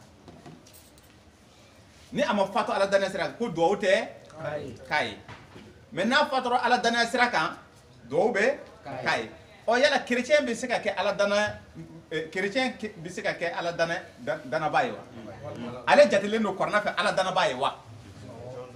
limana jɔn don wa parce que ni limana jɔn de don duwawu bɛ k'a ye duwawu bɛ kɛ a ye dalu jumɛn de bɛ o la o dalu de filɛ ka f'i ye maintenant yala chrétien sen bɛ don a la yahudu sen bɛ don a la o duwawu nɔ an bɛ taa alikuranɛ sura 2 de ta suratu bakaratu aya 135 ani 5 6 7 a lamɛn a ko yahudu ko ala bɛ ka o ka baro de ta ka kɛ wahayu ye ka ala kira baro c'est-à-dire olu ɲaganen don u yɛrɛ la olu hakili olu ka fisa ni tɔw ye a ye a bɛ na u ka baro di a ma ka tila ka o jaabi ala bɛ na u ka baro di a ma ka tila ka o jaabi kuma ni lamɛn a ko yahudu ko yahudu kɛ yahudu ye dɔrɔn o la i bɛ arijɛnɛ sɔrɔ e ka kɛ yahudiya ye dɔrɔn arijɛnɛ kɔni arijɛnɛ b'i ye quoi chrétien fana ko nasaraw kan ko aw ka kɛ nasaraw ye dɔrɔn aw bɛ arijɛnɛ sɔrɔ k'u ye nin fɔ kɔrɔna sura 2 aya 135 ala ko k'a to cogoya la dɛ k'a fɔ ko ne kɛra nasara ye ten walima ne kɛra yahuduw ten n bɛ don arijɛnɛ kɔnɔ k'o kuma in tɛ tiɲɛ ye dɛ ko walasa i ka arijɛnɛ de sɔrɔ f'i ka Ibrahima de ladege ko sabu munna Ibrahima ma kɛ filakafo a ma kɛ filankafo ye mɔgɔ de don a tun y'a yɛrɛ kun kolo ala kelen de ye ko fɔ e ka Ibrahima n'i kɛra Yahudu ye f'i ka Ibrahima de ladege n'i kɛra chrétien f'i ka Ibrahima de ladege o dun ye jumɛn ye k'i k'a fɔ ko chrétienw k'a fɔ a lamɛn dɛ anw fana k'a fɔ aya 136 k'an ka limaniya ala kelen na an ka limaniya fɛn na mun jiginna anw kan ala yɔrɔ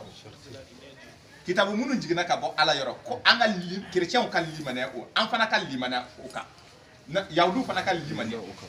ko ni o limaniyara o ma ka ala kelen pewu bato ni o limaniyara gafe jiginnen kutubu samawiyatu ninnu la ka limaniya Ibrahima ka gafe la ka limaniya Ismaël t'a la Isaka t'a la Yakuba t'a la Asbatu ni o ye kabilaw ye t'a la o tɛ wa Musa t'a la Nabila Isa t'a la nabi ɲumanw t'a la ko o la k'an kana dɔw sugandi k'a fɔ ko an tɛ nin fɛ chrétien kana ba k'a fɔ ko Mahamadu tɛ tiɲɛ ye an mago foyi tɛ Mahamadu ni e kɛra Mahamadu mantɔ ye k'i kana fɔ Nabila Isa tɛ tiɲɛ ye ne limaniyalen tɛ Tawurata la ne limaniyalen tɛ fɛn na ko kana o fɔ ko kana o bɔ ɲɔgɔn na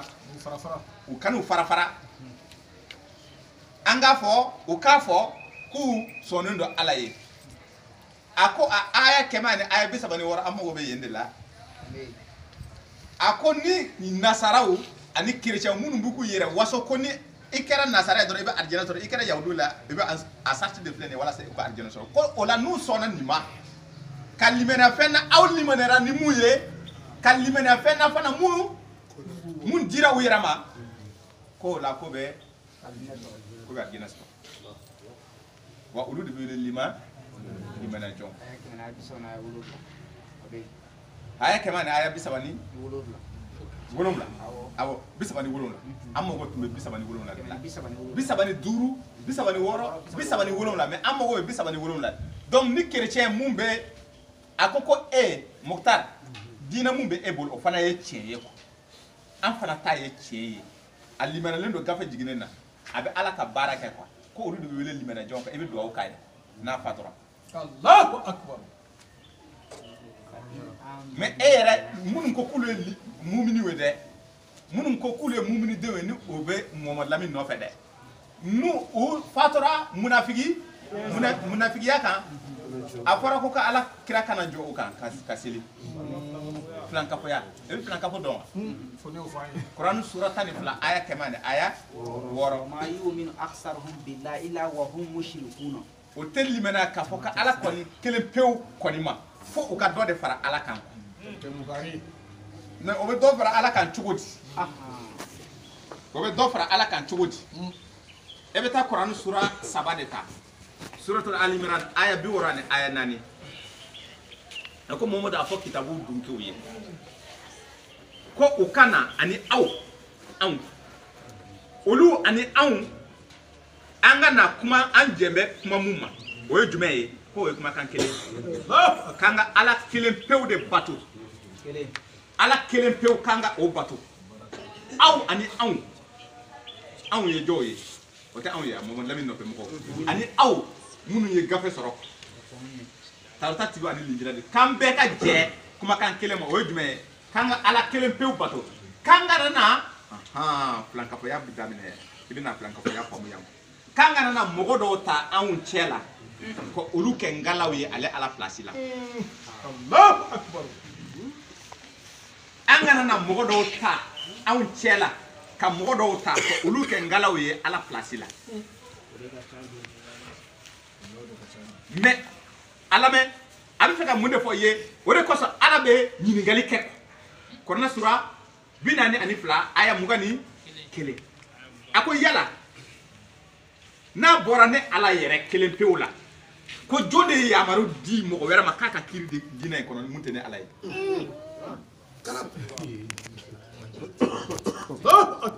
n'a bɔra ne ala kelen pewu la ne de b'a f'i ye sun don su fɛ sun tigɛ su fɛ n'a bɔra ne kelen la yala yamaru dira maa wɛrɛ jɔn de ma mun b'a fɔ ko sun kan ka tigɛ tile bin ko ne ala de olu yamaru wa k'o k'o fɔ wa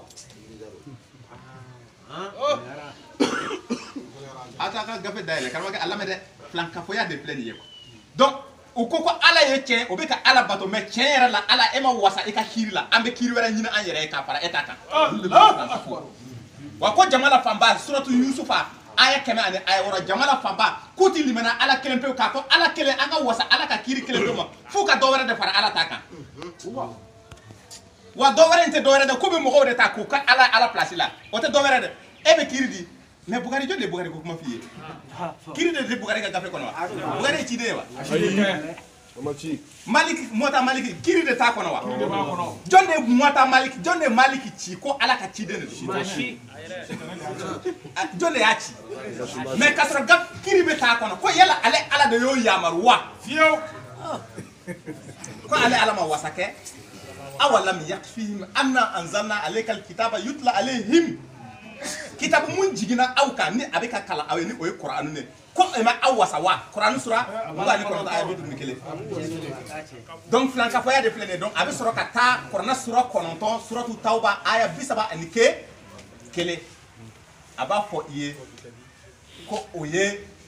y'a ye kangari mun dara o ye k'an kana mɔgɔ dɔw ta anw cɛ la k'u kɛ mɔgɔbaw ye k'u kɛ ala ye ala place la suratu Ali Imran aya 64 kangari dara ko anw ani minnu ye kitabu sɔrɔ ka ko an ye an bɛɛ ka ala kelen pewu bato mais an kana mɔgɔ dɔw ta anw cɛ la k'u kɛ ngalaw ye ala place la a ko nka Kuranɛ sura 9 suratu tawba aya 31 ko rabɛnw ko yahudiw ye rabɛnw kɛ u ka ngalaw ye Bari rabɛyunu u bɛ rabɛyunu dɔn wa non tɛ mɔgɔbaw jifu ka mɔgɔba ko minnu ko k'olu bɛ nabila musa nɔfɛ ni u ko ko u yɛrɛ ko tɛ olu ala ko ko kanda jɔn mais u banna ala kelen pewu batoli ma u taara u ka rabɛnw ninnu ka kumaw de minɛ ka kiiri minɛ nabi sa nana ni 10 commandements ye nabi musa o tɛ wa tawrata mais talmud b'u bolo talmud sariya kɛmɛ de b'a kɔnɔna na o ye mun fara tawrata arabɛnw a lamɛn dɛ ani anw yɛrɛ ani isa nabila isa nabi isa nɔfɛ mɔgɔw ko o ye nabi isa dilan u yɛrɛ ye quoi c'est à dire que kiiri bɛ chrétiens bolo mun tɛ linjila kiiri ye ko nabila isa de ko ten Allahu akbar. nabi isa ma dɔ wɛrɛ fɔ ni linjila tɛ ko donc o ye mɔgɔ dɔw o nabila isa kɛ ala ye k'a sɔrɔ o kangari dara u ye ani anw ko an fana k'an ye mɔgɔ a nana ni saba in bɛɛ muminidenw fana ye olu ka mɔgɔbaw ko an ye olu kɛ alaw ye ni ko ko Bugari tɛ tiɲɛ dɔ tɛgɛ bɛ wuli kana sigi kuma na dɛ mais k'a sɔrɔ Bugari tɛ tiɲɛ ye Muslim tiɲɛ tɛ Abu Dawuda tiɲɛ tɛ Tirmiziw tiɲɛ tɛ Sanu Nasai tiɲɛ tɛ Najul Balaga tiɲɛ tɛ nin si tɛ tiɲɛ ye est-ce que ala seyi an tɛ foyi kan jɔn de ni gafe ninnu dilan maabaw de tɛ wa e bɛ se ka maabaw ko o tɛ tiɲɛ ye wa ni ko k'u tɛ tiɲɛ u b'i don nɛgɛ la La ilaha illallah. La ilaha illallah. La ilaha illallah. La ilaha illallah. La ilaha illallah. La ilaha illallah. La ilaha illallah. La ilaha illallah. kan ka wasa ni nin kelen tɔgɔ de Alahu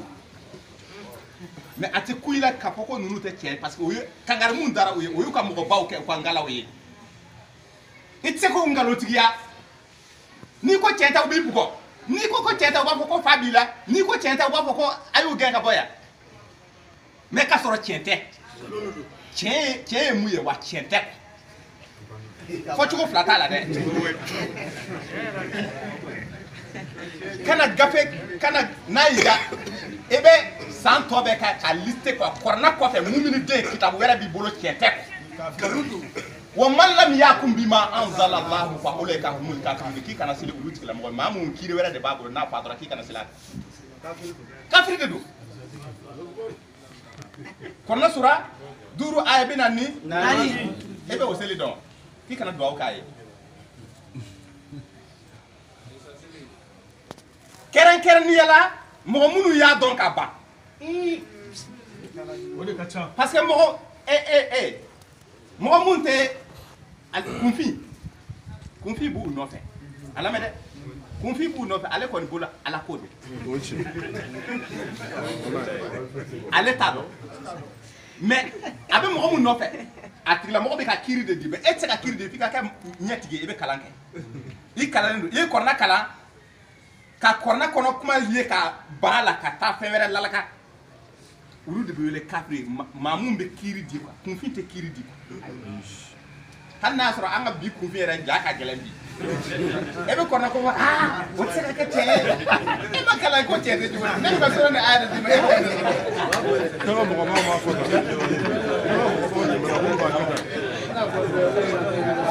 olu ja ka gɛlɛn ka tɛmɛ karamɔgɔ ninnu yɛrɛ kan mais karamɔgɔ ninnu ye janamadenw de ye karamɔgɔ o karamɔgɔ n'a ma bɔ ala ka kiiri kɔnɔ a ye kiiri di ka sɔrɔ a ma kɛ ni ala ka gafe jiginnen ye kɔrɔna sura 5 suratul maida aya 44 suratul maida aya 45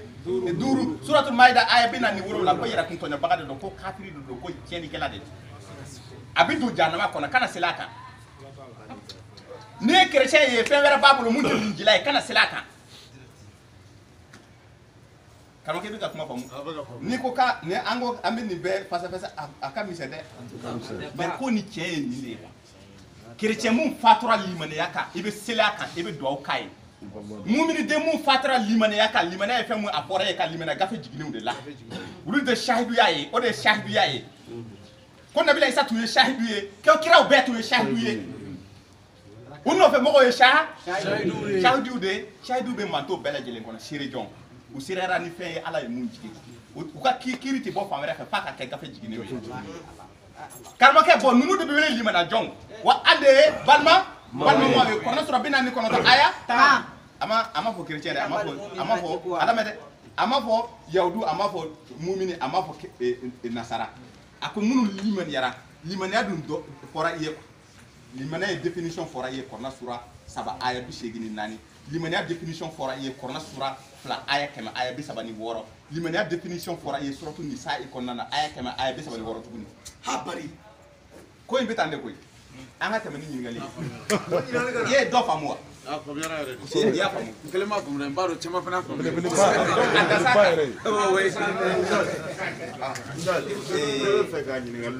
nin bɛ fɛ ka ɲininkali kɛ Umaru i bɛ tɔgɔ fɔ n tɔgɔ Umaru Konate Umaru Konate ne bɛ fɛ ka ɲininkali min kɛ a bɛ fɛ ka ɲininkali mun kɛ est ce que Mamadu din mɔgɔ min bɛ mɔgɔ mun limanana kuranɛ na mɔgɔ mun limanana kuranɛ na mais est ce que i bɛ se ka kɛ chrétien ou i bɛ se ka kɛ yahudi ye ko yala i bɛ se ka kɛ chrétien ye i bɛ se ka kɛ yahudu ye an bɛ nin définition ani an bɛ se k'u denw furu wa cɛ i ka ɲininkali bɛ ka caya i bɛ ɲininkali parce que ninnu bɛɛ ye babu de ye mais kuma lasurunyana n'a fɔra i ye suratul hujurat kɔnɔ kɔnɔ sura 49 aya 10 k'a fɔ ko limanajɔnw bɛɛ ye balimamaw ye i bɛna faamu k'a fɔ ko i tɛ nasara bɔ yahudu la i tɛ yahudu bɔ nasara la i tɛ nasara bɔ limanajɔn na i tɛ mumini na i tɛ mumini bɔ nasara ya cogo di a ko danaya ko kɔnɔ sura 2 suratul bakaratu aya 3 ko mɔgɔ minnu limanalen don u limanalen don ala la u limanalen don ko dogolenw na u limanalen don ko dogolen na u bɛ seli jɔ u bɛ jaka bɔ mɔgɔ minnu limanalen don ko dogolen na kira ninnu nana fɔ ko ala bɛ yen maa si ma ala ye donc i b'a fɔ n y'a mɛn n sɔnna k'alu samina wa atana o de ye danaya ye Allahu akbar yahudu tɛ kɛ a tɛ arijɛnɛ sɔrɔ f'a ka kɛ mumini ye danaba a bɛ da a la de ka baara kɛ mais kitabu mun b'u bolo u bɛ wele ko tawurata yahudu mɔgɔ minnu kandara tɔgɔ dɔ dir'u ma tawurata ka sira kan bon sisan e fana tɛ se ka kɛ danaba ye ko e bɛ arijɛnɛ sɔrɔ c'est-à-dire e tɛ se ka kɛ mumini Muhamadu Lamini nɔfɛ mɔgɔ ye ko e bɛ arijɛnɛ sɔrɔ f'i ka kɛ maa kandalen ye f'i ka kɛ yahudu ye i bɛ kɛ yahudiya de jagoya n'i bɛ kɛ yahudiya i tɛ se ka arijɛnɛ sɔrɔ kuma bɛ ka faamu bon n'i kɛra yahudu ye kanda ni dana kɔfɛ i bɛ kɛ yahudu ye mais i tɛ se ka arijɛnɛ sɔrɔ f'i ka kɛ nasara ye yahudu tɛ se ka arijɛnɛ sɔrɔ f'a ka kɛ nasara ye ala dɛmɛ ɲɔgɔn bon mumini fana tɛ se ka arijana sɔrɔ f'i ka kɛ nasara ye ala dɛmɛ ɲɔgɔn tɔgɔ dɔrɔn de taara ka tila mɔgɔw ni ɲɔgɔn cɛ gafe 3 kɔ sinon fɛn kelen de don Allahu akbar ɔ yala sisan ko yala mɔgɔ bɛ se ka bɔ a ka ɲininkali yala mɔgɔ bɛ se ka bɔ muminiya la ka don nasaraya la wa a bɛ se k'a fɔ a ka ɲininkali a bɛ fɛ ka est-ce que e bɛ se ka gafe falen gafe kiiri falen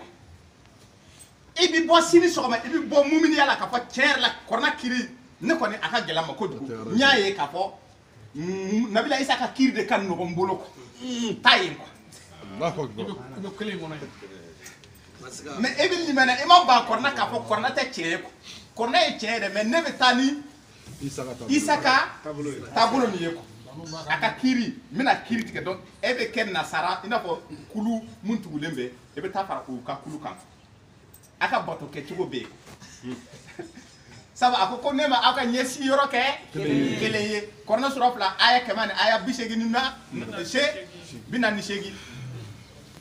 ne ma aw ka ɲɛsi yɔrɔ kɛ kelen ye muminidenw olu bɛ ɲɛsi kɛ Baitul Haram la tɔw bɛ Baitul Aqsa la i b'o ye Daniel ka kitabu kɔnɔna na chapitre hein est-ce que chapitre a tun bɛ seli kɛ ɲɛsi Baitul verset chapitre 10 verset 6 olu bɛ seli a y'o de fɔ ye ko a ka ɲɛsi yɔrɔ ma kɛ kelen ye ne ma kɛ kelen ye donc a bɛ sɔrɔ ka sujudu bin yɔrɔ 2 baro bɔ i ye suratul Isra kɔnɔ Kuran sura 17 aya fɔlɔ subhanallazi asra bi abdihi laylan minal masjidil haram harami ila masjidil aqsa minal masjidil aqsa a bɛɛ sujudu bin yɔrɔ 2 ye donc mantow tilalen don donc i y'a ye a ka sujudu bɛ cogo tigɛ maintenant n'i kɛra nasara ye e b'a falen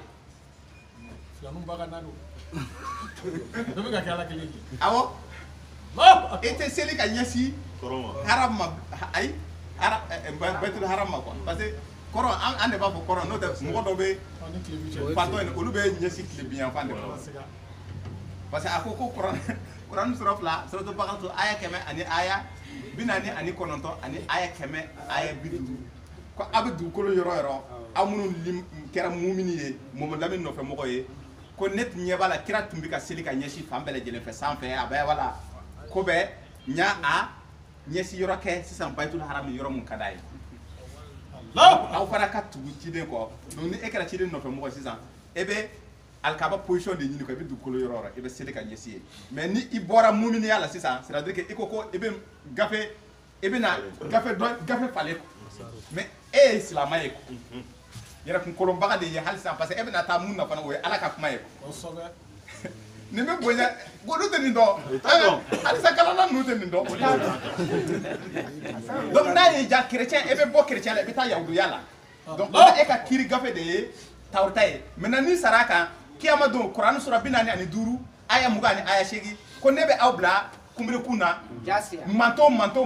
gafe minnu dira aw ma ni aw tun bɛ ka kiiri mun boli aw yɛrɛ kun a bɛ taa o gafe de la i ka baara filɛ nin gafe nin filɛ nin est ce que e tun gafe y'a f'i ye cogo min e tun b'a kɛ bokɛ de bɛ yen sisan i bɛ wele ka taa bɛɛ bɛ wele ka taa i ka kitabu d'u ma parce que a fɔra kira ye k'a k'a fɔ yahudiw k'u ka kiiri tigɛ ni u ka tawurita ye Kuran sura 5 aya 43 a k'a fɔ nasaraw ye k'u ka kiiri tigɛ ni u ka linjila ye Kuran sura 5 aya 47 ale fana ka kiiri tigɛ a ka mɔgɔw ni ɲɔgɔn cɛ ni nin Kuran ye Kuran sura 5 aya 48 donc kiyama don ni i fatɔra mun kan i bɛ wele ka taa o gafe de ma e ka baara filɛ nin ye rakibun atidun a bɛ bɛɛ nɔfɛ a bɛ chrétien nɔfɛ a bɛ yahudu nɔfɛ a bɛ mumini nɔfɛ rakibun atidun bɛrɛkɛ ninnu hali kafiri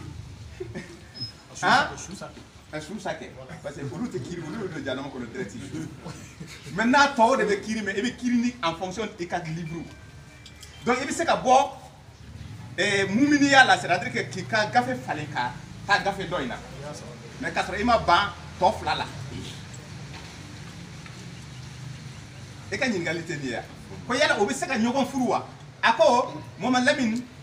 Kuran sura 2 suratul Baqara aya 100 ani 21 a ko kana aw denmuso a kana na aw denmuso di mɔgɔ ma mɔgɔ mun ma limaniya i y'a faamu k'i kana i denmuso di flankafo ma a di limana joma n'a y'a sɔrɔ flankafo de kana di fa ka limaniya limaniya ye fɛn mun ye a fɔra i ye ka da ala la ka da gafe jiginnenw na i ma kiraw k'a fɔ ko ne tɛ nin fɛ ne tɛ nin fɛ mais gafe dɔ b'i bolo i bɛ kiiri kɛ n'a ye olu de bɛ wele limaniya jɔnw Allahu akbar i bɛ ka kuma faamu o fɔra i ye limaniya fɔra i ye bon a filɛ nin ye k'a fɔ kɔnɔ sura 2 suratu bakara aya 100 ani aya 21 ko k'i kana i denmuso di mɔgɔ ma flankafo ma fa ka kɛ limaniya jɔn ye hali e k'i denmuso di jɔnkɛ ma jɔn mun limaniyalen don ala la k'o da ka di la i ka a di hɔrɔncɛ ma mais flankafo de don hali ni o hɔrɔnkɛ flankafo de ka di i ye wa kan kana wala muso fana furu muso mun tɛ limaniya jɔn muso ye flankafo muso k'i kana furu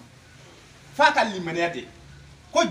jɔn muso ma mun limaniyalen don o e k'o furu o da ka di la i ka taa hɔrɔn muso furu mais flankafo de don ko sabu munna ni ala y'o bali ko a bɛ taa ni aw ye jahanama kɔnɔ dɛ n'a ye flankafo ninnu furu u b'a bɔ a ka limaniya kan u bɛ taa n'aw ye yen fɛ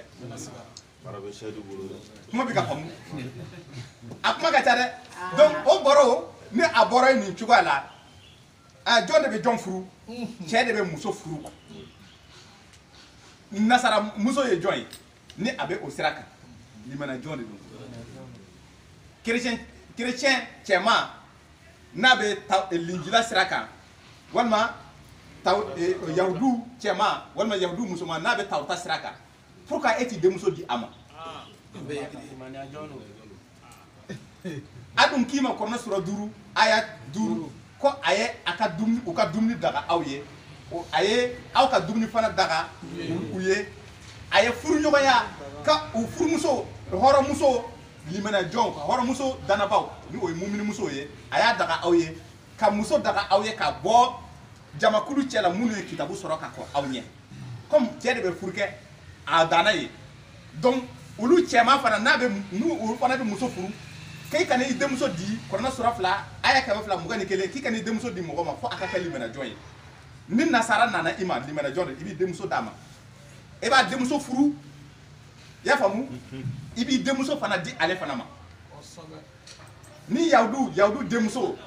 i b'a furu ni ale fana bɔra i denmuso nɔfɛ i b'a lajɛ ni limaniya jɔn de don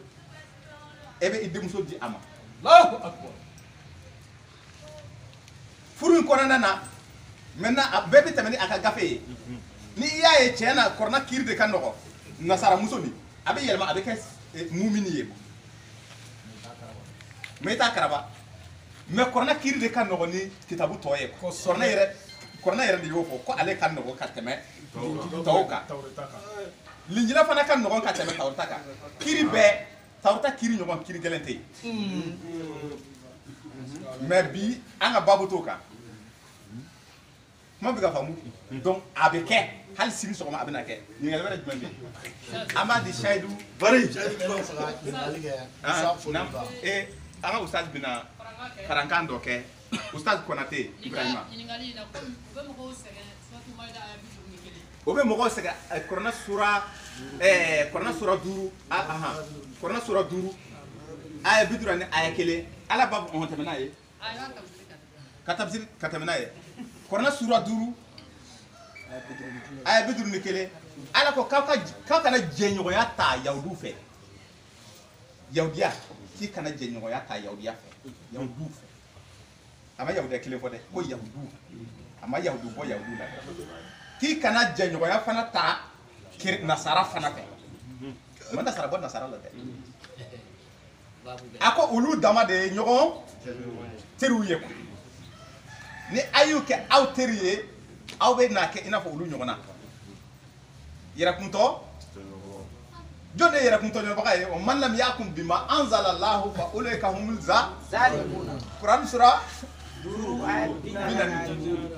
Allahu akbar maa mun tɛ ka kiiri tigɛ ni gafe ye mun jiginna a bɛ ka kiiri di ala ka diinɛ kɔnɔ mais a tɛ k'a bɔ gafe jiginnen kɔnɔna na k'olu de ye kafiriw ye mais olu de ye yɛrɛkuntɔɲɔgɔn ye mais yan fɛ a ye yɛrɛkuntɔ donc yahudu ani voilà ko ni i y'u ta jɛ ɲɔgɔn fɛ o bɛ kɛ i n'a fɔ olu ɲɔgɔn na yɛrɛkuntɔɲɔgɔnbaga donc n'an danna yan ustaz Konate bɛ ka mun fɔ kuma banna donc ni an dana yen fana tout de suite korona kɔnɔna na fɔ ɲɔgɔn kɔ b'a la ala dun ye mun de fɔ nisa ye kɔnɔ afala yatadabbaruna alqur'ana k'i tɛ taa se korona na ka ye wa walau kana ghayru min indillahi n'a tun bɔra fɛn wɛrɛ yɔrɔ n'a ma kɛ ala kelen pewu ye lawajadu fihi ikhtilafan kathiran ko fɔ ɲɔgɔn kɔ tun bɛ ye korona kɔnɔna na a dun y'a f'i ye korona sura 5 kelen kɔnɔ aya 5 bi al-yawma bi sisan aujourd'hui le 3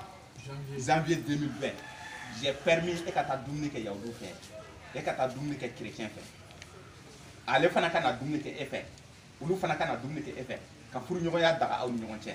o aya bɛ korona sura 5 aya 5 aya bi 51 a tilara k'a fɔ k'a kana o kɛ jɛɲɔgɔn o ta e bɛ mun de faamu nin na Allahu akbar.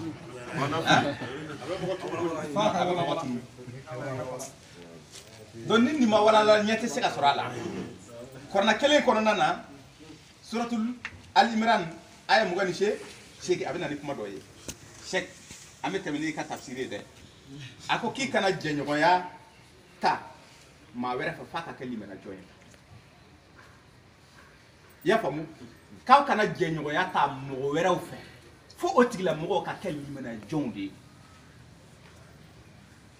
n'aw ye jɛɲɔgɔnya ta mɔgɔ wɛrɛw fɛ minnu kafiriyara minnu fitiriwaliyara ala ma ko a ye ne ala ka diinɛ sɔsɔ dɛ Allahu akbar. a ma fɔ tan a y'a fɔ ten mɔgɔ minnu kafiriyara mɔgɔ minnu fitiriwaliyara ala ma a ye nin kala la tatakizul mu'minina al-kafirina awliya min dunil mu'minina a tɛ nɛ k'i ka ko mumini kana na kafiri ta a jɛɲɔgɔn kafiri a ye kafiri mɛn a ye kafiri mɛn wa sigi a ye kan la tatakizil mu'minuna al-kafirina awliya min dunil mu'minina kuma banna a ko k'a kana kafiri kɛ aw jɛɲɔgɔn ye mais aw ka limanajɔnw mɔgɔ minnu limaniyara aw ka olu de kɛ aw jɛɲɔgɔn ye Allahu akbar. komi n'aw ye ne ala sɔsɔ ka kafiri ninnu kɛ aw jɛɲɔgɔn ye a ye ne ala ka diinɛ sɔsɔ mais korona sura 9 bɛ mun de fɔ i ye a ye 97 al-a'rabu ashaddu kufran wa nifaqan ko arabu ye kafiri e bɛ mun de faamu o la a bɛ filɛ k'a fɔ k'an kana jɛɲɔgɔnya ta maaw fɛ maa minnu kɛra kafiri k'i kana kɛ mais a bɛna arabu yɛrɛ de ta o tɔgɔ ma ko arabu ye kafiri a ma arabu bɔ arabu la dɛ ko al-arabu ashaddu kufran a ma dan kafiriw ma dɛ wa nifaqan ko munafikiw de don ala ya'lamu hududa ma anzala rasul ko wa arabu ɲɔgɔn siya tɛ siya mun bɛ fɛn kɔn ka fɛn mun jiginna ka di alakira ma Allahu akbar. donc an man kan tɛ ka arabu fana kɛ an jɛɲɔgɔn ye fiyewu bari ni dana ye o tɛ wa a ma gɛlɛya an dun ka jakaw an b'a fɔ aw muminiw quoi n'o tɛ olu hadisatigiw ka jakaw bɔn a fɔ ten de maka bu wari bila ka na o bɛ dɛmɛ don don wa ya misiri jo o bɛ misiriw jɔ o bɛ madrasaw jɔ an ka mɔgɔw yɛrɛ tɛ bɔ olu fɛ alhamdulilayi rabbil alamin u bɛ arabu nɔfɛ tiɲɛ tɛ wa ala dun ko k'a kana kafiri kɛ aw jɛɲɔgɔn ye a tilara ka f'i ye i ka kɔrɔna yɛrɛ kan ko arabu ye kafiri pourquoi e bɛ taa yen e bɛ taa yen ka wari ɲini a fɛ pourquoi e bɛ sɔn a ka madrasa jɔ e bɛ sɔn kafiri ka misiri jɔ ye pourquoi ni e sɔnna nin bɛɛ ye aw kɛra jɛɲɔgɔnw ye donc ala dun ko n'a y'o kɛ a ye ne ala ka diinɛ sɔsɔ Fa ka wala wala. donc a ye nin munumunu mun kɛ suratul maida aya 50 ani aya 1 ni ala b'a fɔ k'a kana yahudu ani chrétiens kɛ aw jɛɲɔgɔn ye ni a bɛna korona sura 7 aya 28 k'a fɔ ko a kana kafiri kɛ aw jɛɲɔgɔn ye ni a b'a fɔ ko arabu ye kafiri ye a b'o bɛɛ tafsiri d'i ma korona sura 5 kelen kɔnɔ aya 50 ani aya 7 a bɛ mun de fɔ tawba kun bɛ yen tawba 23 bɛ yen tawba 23 bɛ yen y'a ye sa de bɛ fɛn wɛrɛ fara a kan o fana bɛ a ko janya y'a ye a ko korona sura 17 suratul isra'i aya 23 24 a ko k'an ka ale ala bato an ka an fa ni an baw bonya ko wajibi de don ale ala ye nin wajibiya an kelen kelen na a ko k'an ka ɲumanya kɛ ka taa an fa n'an baw ma kuma tɛ n'u nana kɔrɔ an bolo u fila walima dɔ la kelen kanga anga jamaneya kama kanga kari uye kanga nyuman ke uye kanga kuma duman fo uye kanga duwa yere uye otawa ayafo odo abi sura kata suratul luqman kono sura bisa bani kelen aya tani nani ako mo lamin ko fani ba ko te ne ta kulenga la de awo ka ku bunya fani ba ye fem bunya tadi ako baye anta toroko la karaba nyama ka anjigi ka anwuloko abo borobo ye tali ni jigni be abe tarabe ni kalobi bisaba wa hamlu wa tisadu salasuna shahran ka den dabo ko abe kono tali de dawoli donc vraiment ko nyuma ya anga bunya ka kera wajibi ye fo na kera akera wajibi odawa akera wajibi odawa mais si ça ka kera wajibi mais abena korona sura kononto sura tauba aya mugani saba akoko ni fani ba kera kafre ki kana ta ujo nyawa fa Allahu akbar ani balma nu kera kafre ki kana uta jenyo don jenyo ya ni ejume ci sa adum flene ka foko jago ya de do akoko halni ala mogote suratul luqman sabula abafo ni uyibla ala ko tala de kiki ba ala akambo jenyo wa de ma maintenant segna ka nin tafsiri ke aya kelembe yawdu ta tafsiri o aya kelembe arabu fana ta tafsiri ye Allahu akbar jenyo ya ni façon jumɛn de do ika ako ika na mogo jonde ta yawdu jenyo ya fe comme ay yawdu fo ama yawdu bo yawdu la comme ay nasara fo ay man ama nasara bo nasara la comme ay arabu bo ama arabu bo na arabu la donc sisan ibe ta tafsir de sur Quran sura 12 ay bidura ne ay wolo la ako kaw kana jenyo ya ta aka jenyo ya ta limena jonde fe aka na jenyo ya ta mo wero fe ka bo mogo la munu ye kitabu soro ka kon awnye mogo la mogo munu be aka dina la gosi ka ke nyagara bo fen ye Allahu akbar ani kafiru ama fa al araba sa do kufrana donc ani kafiru la mogo arabu la mogo munu be aka dina ke ye sabotage la gosi mogo mun nana gafe wera dima gafo ala tay no ko ma wala ni la gosi de ko ni kafiri de ko ki kana ke ije nyoy kanga sira Allah taala nya nan kera mu akoko mugo la munu gafe soro ka kon awnya ama fo bede ko mugo la munu mogo munu gafe soro ka kon awnya olu we jon ye yawdan ni nasara donc olu la munu be awka dina kulenge fe ani yela bo fe olu la mogo munu bo ke ka kana olu ta je jenyo mawi ni chrétien yi la goshi ayewe ye ko aga dina ki kana ake ije nyo ye kuma bi ga famu ko sobe arabu mun nana fo ko no ko korna mo wala no bugande wala na e bugande ma ki kana ke ije nyo ye mais abi ki kafiriya kafiri du dabina ike kafiri parce que muna yera kun tonyo ro munde yake yera kun tonyo baye gabe mum ba abolo wa man lam yakum bima anzala Allah fa ulaika muzalimun wa aka gafe ay ka faka ika gafe mum fo ika madrasa la o te gafe jigine amake ba donc arabu bete yahudu bete nasaraw bete Quran sura 12 usal eka tafsiri an kan do fara kan abidu ngulum alhamdulillah rabbil alamin donc d'autres me fait ka kuma nyini voilà bi to ko fo Moussa Fodelba ne fera ni la luya ale ba feka nyirgali mun ke ni do fara seli ka o be glan cogo di ni do fara seli la o be glan cogo di ni do fara seli ka avec glan cogo di ni do fara seli ka abe ni do bola walma ni do fara ina fo seli fana joko nani ni yake sabai walma ni yake nani ko avec glan cogo di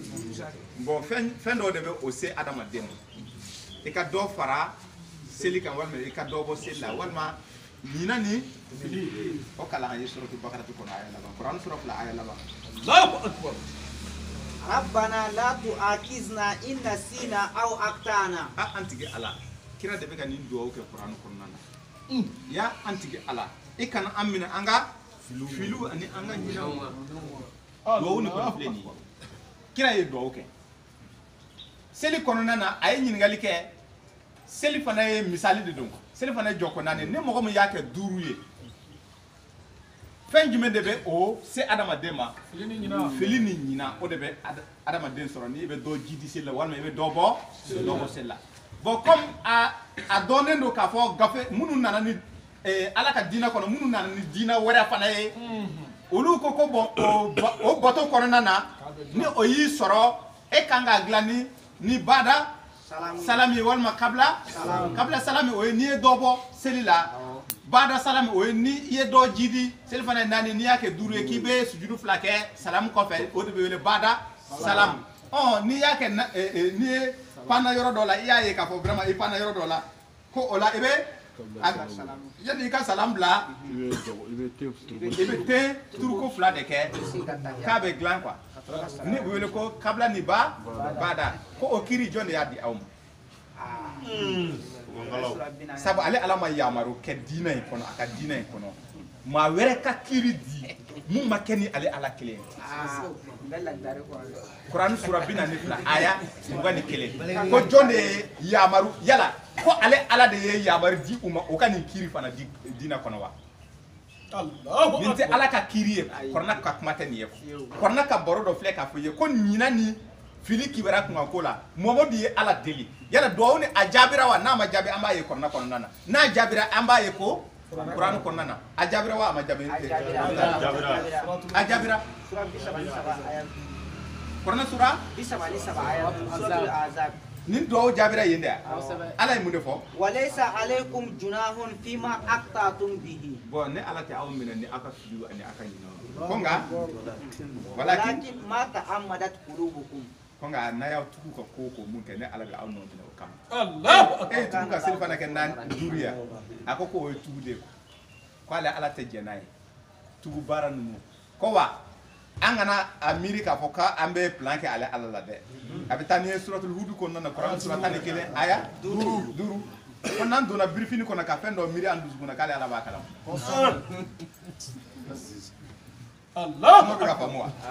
donc n y'a dabɔ a kama k'a kɛ 5 ye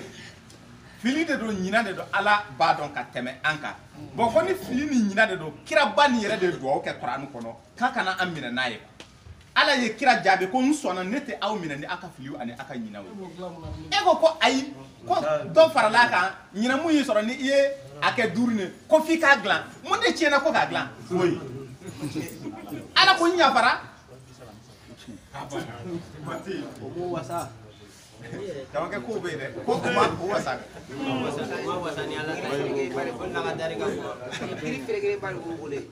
Obe ni, obe babu segi ninka. Segi nye sorala, parce que uka kiri gane ni. So kau fela la. Walaikum salam warahmatullahi.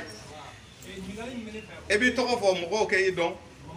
Ninde fana ambi nyongo wala Mamadou Sow. Jati. Ɲininkali mun b'a fɛ a ko wajibikɛlaw b'a fɔ ni selila alikaba kɔnɔ alikaba seri valeur o ye en tout cas o caman kɔni fɔ ba kelen sisan ni an selila yan a bɛ comme i n'a fɔ misali la quoi baraji kelen mais n'i taara seli o ye baraji 1000 ye mais n'i taara seli aksa la o ye baraji 500 ye ah nin rasisiya kumaw ye dɛ e bɛ se ka aksa ni haram ala ko a fila bɛ dugura ni ala fɛ k'a kɛ ɲɛsi yɔrɔ ye ala mɛ e ka ɲininkali jaabi o kuma ye bataraya ye itu bataraya dɔn arabukan de don bataraya kɔrɔ nkalon Akoko wala talbisul haka bil batil Quran surah la aya binani ani aya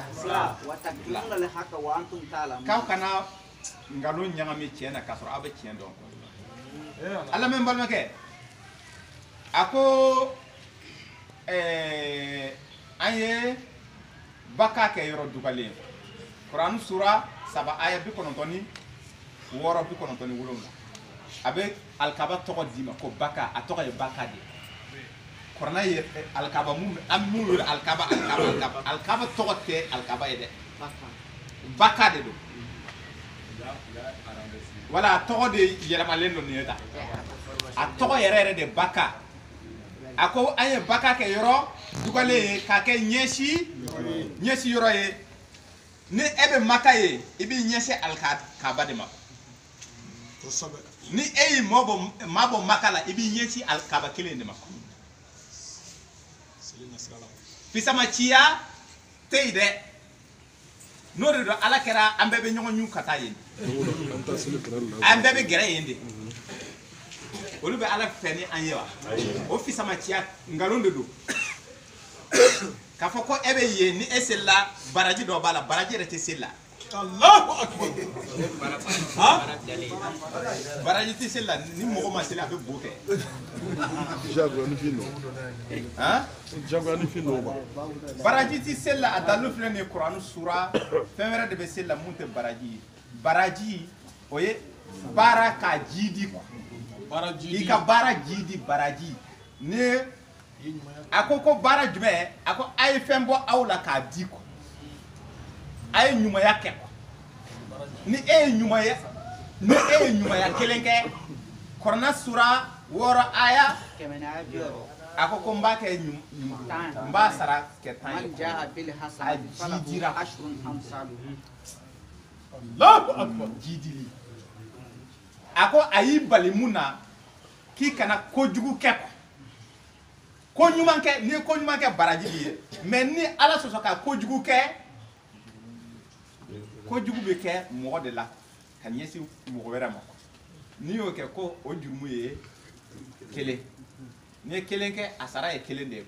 ko na sura woro aya ke mane aya bi woro kele mais seli joyere jume ni na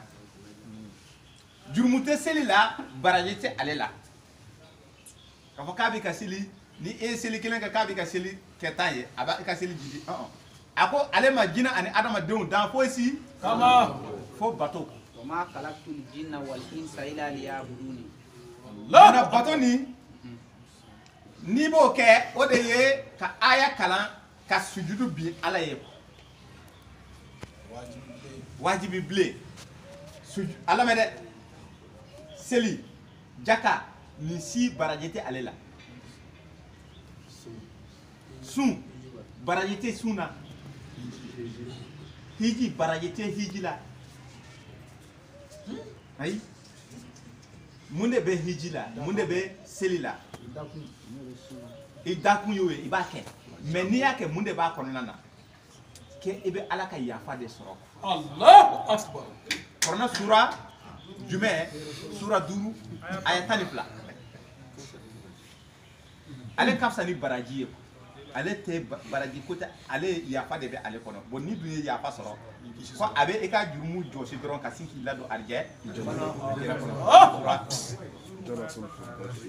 Quran sura duru ayatani ebe ka kuma famuwa bon sisa ni bana selima ni ko kita seli ibi si dembe ke kana juguman fosi ke kwa ibi nyuman doron ke kwa ala ko mo fosi tala ko mo foti ka nyuma ina abo fo sura fukan kon na Quran sura mo duru aya laba de fait que ema songa fudu be ala e ishi dembe ke ina ko Bill Gates ala ke Bill Gates ya do c'est le milliardaire akana ala bato ka aka banka ala bato ate songa ala bato ale ko nite ala bato ate sun ala ye ate sele ala ye ate hiji ala ye kuma bi ka famu ate jakabo ala ye mais ate shweni ke ate jenaya ke ate mafa mais abi nyumanya doron de keni aka wari ye ni nana doron abi war dima ni yame na yame ka fo demsenu be yatime be abu baloko kuma bi ka famu ala ko abi muna de fude do ne tata en compte parce que a ma sɔn ka sujudu binne a ka baara bɛɛ ye baara fu de sabula mun na ko jɔ kɛnɛ don kuran sura 25 aya 77 aya laban ka furkan aya laban a ko ni a ma kɛ aw yɛrɛ ka seli ye seli de kosɔn ne ala bɛ n da don aw ka ko la ni aw ma kɛ selibaga ye ni ala t'i da don aw ka ko yɛrɛ a bɛɛ ɲanamaden maa jogo tɛ ɲɛ ni mɔni ye quoi mɔni olu bɛ olu tɛ u bɛ monastère kɔnɔna na sira yɔrɔ dɔ dilannen bɛ yen u b'u ka vie bɛɛ kɛ yen u bɛ 12 mètres i m'a fɔ ma u bɛ fɛn voilà u tɛ juguman kɛ hali bagan sogo u tɛ sɔn ka dun u bɛ ɲuman dɔrɔn de kɛ k'a di mɔgɔw ma mɔgɔ ɲumanbaw de don mais a ko n'u banna ka seli kɛ ne ye ka jaka bɔ ne ye ko ne ala tɛ mɔgɔ t'u la jɔ kɛnɛ don da tɛ don u ka ko la u bɛ don jahanama kɔnɔna na mais u ka ɲumanya sara u b'a tɔnɔ de sɔrɔ yan mɔgɔ bɛna i bonya mɔgɔ bɛna tɔgɔ duman fɔ i kan i bɛna hɛrɛ sɔrɔ o n'a ɲɔgɔnna parce que ni i ɲɛna i tɛ mɔgɔ tɔɲɔ a ka ca ala fɛ mɔgɔ t'i tɔɲɔ n'u ye mɔni yɛrɛ fo mɔgɔ bɛ parce que u dɔnnen don k'a fɔ u tɛ kojugu kɛ kojugukɛlaw tɛ quoi mais le fait que u tɛ jaka bɔ ale u tɛ seli ala ye ko ale ala jɔ kɛnɛ don k'a mago foyi t'u la donc seli ni ale yafa de b'a la mais k'a fɔ e selila maka de o yafa ka bon ni yan ayi dɛ a ko ɲɛsi yɔrɔ de ye maka yɔrɔ nin ye n'i bɛ maka i bɛ ɲɛsi yen de n'i bɛ maka fan dɔ in na tilebi yanfan na e bɛ seli ka ɲɛsin alikaba de ma maka dugu kɔnɔ n'i bɛ a kɔrɔ yanfan na e bɛ seli ka ɲɛsin tilebi yanfan de ma ni aw bɛɛ bɛ alikaba yɛrɛ kɛrɛfɛ a bɛ alikaba munumunu tan de kan a bɛɛ bɛ seli ka ɲɛsin yen o munumunu kelen de don hali sisan yan a waralen don fo ka na an ma yan an bɛ seli ka ɲɛsin yan pisama cɛya t'a la dɛ nkalon de don mun de y'o kɛ 1000 ye ka taa akisa kɛ 500 ye o tɛ manamanakan ye akisa ni a bɛɛ duwawu kelen de ɲininkali wɛrɛ jumɛn bɛ yen farankan dɔ bɛ yen kuranɛ sura 29 aya 45 a ye seli yɛrɛ k'a tɔgɔ ma ko seli bɛ inna solata tanha anil fahsha'i wal munkar a ko seli bɛ aw bɔ fahsha'i gɛlɛyaw ni jugumanw ma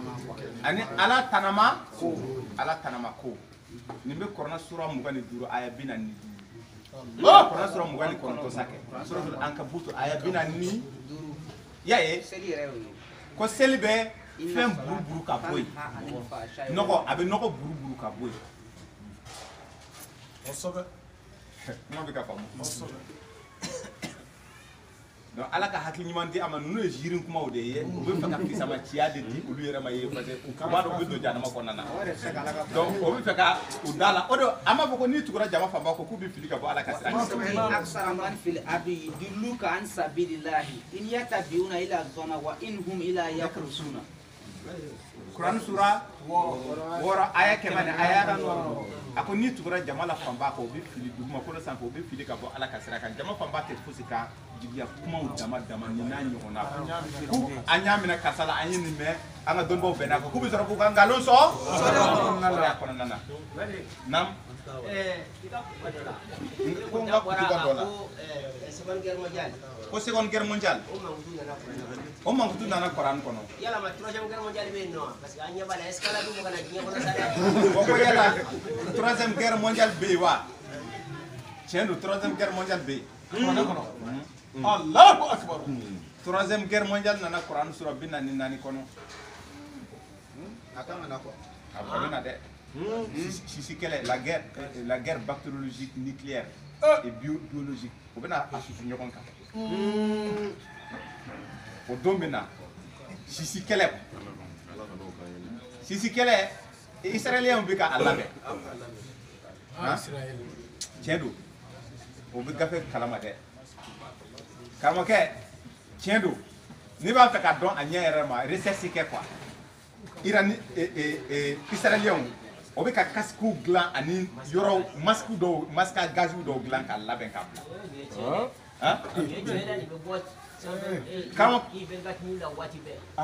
tous les enfants. O mun filɛ nin ye hali denmisɛnnin mun wolola sisan o bɛ masque à gaz dilan i ye parce que ko in olu bolo a bɛ se ka kɛ tuma bɛɛ deuxième guerre mondiale tɛmɛnen kɔ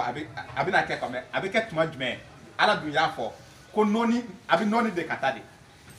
o ni Yajuju ni Majuju labilara Kurani sura 18 aya 90 aya 83 ka na 99 98 99 a ko n'u labilara dɔrɔn a aya 100 a ko a tɛ jɔ dɛ balaw tɛ jɔ buru de bɛ fiyɛ k'a to balaw la ka dugumakolo to balaw la aya fɔlɔ ka jigin aya 6 ka jigin fumée sisi kɛlɛ a dukan kama kɛ a dukan bɛ na dɛ o de kosɔn o ye ko Irak o ye Irak attaqué ko parce que Irak tun bɛ ka gaziw dɔw de labɛn la prise d'otage du théâtre de Moscou mɔgɔ dɔ hakili b'a la 2000 terroriste ye centre théâtre salle Falais a hakili b'a la terroriste donna ka mɔgɔw minɛ otage la Russiw kamana ganna o ye gazi dɔ testé mɔgɔ ninnu contre la o ye gazi ni ladon bɛɛ sinɔgɔra Allahu akbar. c'est que bɛɛ taara kawo la o y'u bɛɛ de cɛ ka taa n'u dɔgɔtɔrɔso la mais est-ce que b'a kalama u ma se ka dɔw lawuli u ma se k'a lawuli o gazi américain wulila ko fo o gazi nature de ka fɔ olu ye parce que olu ma y'a ye mais on nana fɔ ko c'est le gaz sarin hein le gaz sarin o ye tɔgɔ dɔw f'a ma ta ko da tɛmɛ o mankan ba hali sisan an bɛ yɔrɔ min na américain ni olu bɛ mankan de la a ko kunkanko la parce que o ye gaz mun utiliser américain a lɔnni t'u la Allahu akbar. bon o gaz ɲɔgɔnna de bɛ américain fana b'o ɲɔgɔnna dilanna na Russiw fana b'o ɲɔgɔn c'est la course aux armements bon arme a bɛ taa sisi fɛ gaz biologique ani des armes chimiques et biologiques biologique o ye bactéries ninnu ye américain bɛ ka mun tester o ye Ebola mun tester c'est des armes bactériologiques banakisɛ dilanlen de o bɛna tester an de la parce que o yɛrɛ ma farafin jate fosi ye n'u y'a tester o b'a efficacité lajɛ n'a bɛ ka an ban o bɛ OMS organisation OMS u ka fɛn bɛɛ saba ye FMI Fonds monétaire international OMS ONU u ka fɛn dɔ ye saba ye a bɛ ka kuma faamu donc ko nin test ka ɲi mais o kalanna o lɔnni taara Harut ani Marut ka kɔrɔtɛ de la quoi mais kɔrɔtɛ ni jinɛw de b'a kalan Kurana sura 2 aya 100 ani aya 2 ni jinɛw y'a kalan o bɛ mɔgɔ dɔ de kalan des personnes bizarres i n'a fɔ u ka armes chimiques ninnu dilanna ninnu bombe atomique de père savant ninnu i b'u ye adamadenw tɛ o ni jinɛw de bɛ ɲɔgɔn bolo jinɛw b'u kalan kabako ninnu na des armes bactériologiques bombe nucléaire ninnu dilanna olu de fɛ donc o n'a ɲɔgɔnna lɔnni wɛrɛ bɛ yen lɔnni mun bactérie épidémie ninnu b'a fili a bɛ na fiɲɛ fɛ donc o kalan mɔgɔ dɔ de b'o kalan ɲɛɲini n'u y'a kalan ɲɛɲini o bɛ testi kɛ an kan donc o y'a sɔrɔ o ye antidote fana dilan mais u b'a lajɛ a ka fagali wara ni a bɛ cogo min na quoi vraiment n'a ye hakɛ dɔ faga u b'a fɔ ko le test est positif maintenant an bɛ antidote kɛ k'a lajɛ donc u bɛ na ni antidote o de ye Ebola fɛn ninnu ye c'est des guerres u bɛ k'a préparer c'est chimique bactériologique et nucléaire. Allahu akbar. Russiw il y a 3 semaines de cela maximum ou bien 2 semaines 3 semaines a cayalen b'a 3 semaines Poutine yɛrɛ de y'a annoncé que télévision russe la télévision russe que Vladimir Poutine a ko k'ule missile dɔ dilan sisan ko missile nin kunbɛ cogo t'a la. Allahu akbar. Il s'est vanté même que c'est impossible d'intercepter ces missiles-là. Quand il dit que nani bek goshi wakati kele. Que c'est plus rapide que le son 300 fois.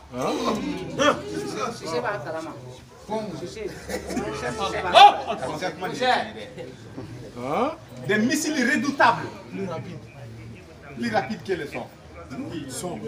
Vitesse. Avec Gouchiliké. Et puis c'est des missiles nucléaires.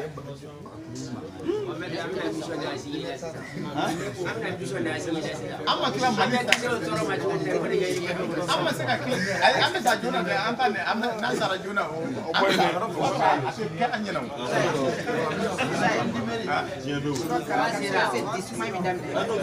surat 44 verset 10 surat At-Tukhan verset 10 a bɛ daminɛ ka jigin fumé ni kɛlɛ bɛ nalen mais a bɛ bon an b'a fɔ troisième wala a kɔni diɲɛ bɛ nɔɔni quoi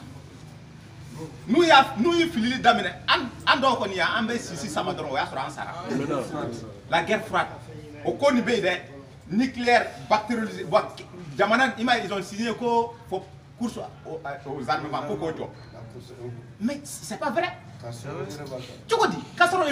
La Russie vient de présenter moins d'un mois les missiles les plus sophistiqués au monde d'après eux. Et avec les Américains de Bessigia. Américains ils doivent ça. Hein? On veut dire ça fait. Hawaï nous. On veut dire ça fait. On veut tester ou qu'est. Guan. Corée du Nord qui est un coco abo oyoron détruit. Abadon pour qu'abo cabo oyoron détruit. Ye obe kabako sugu bɛɛ de labɛn o bɛ adamadenw ta o bɛ taa adamadenw boso ye o bɛ baganw ta o bɛ taa baganw boso ye u b'u ka fɛn ni testi kɛ n'a ye ji kɔnɔna na o ye sow jɔ jiw kɔnɔna na karamɔgɔkɛ kabako de don dɛ ko extraterrestre yɛrɛ dɔw b'u bolo a b'u kalan o de la k'a fɔ ko ye extraterrestre dɔ minɛ mais a tun bɛ Firawuna bolo les extraterrestres Firawuna tun tɛ manamana mɔgɔ ye dɛ ko bamanankan ye jumɛn ye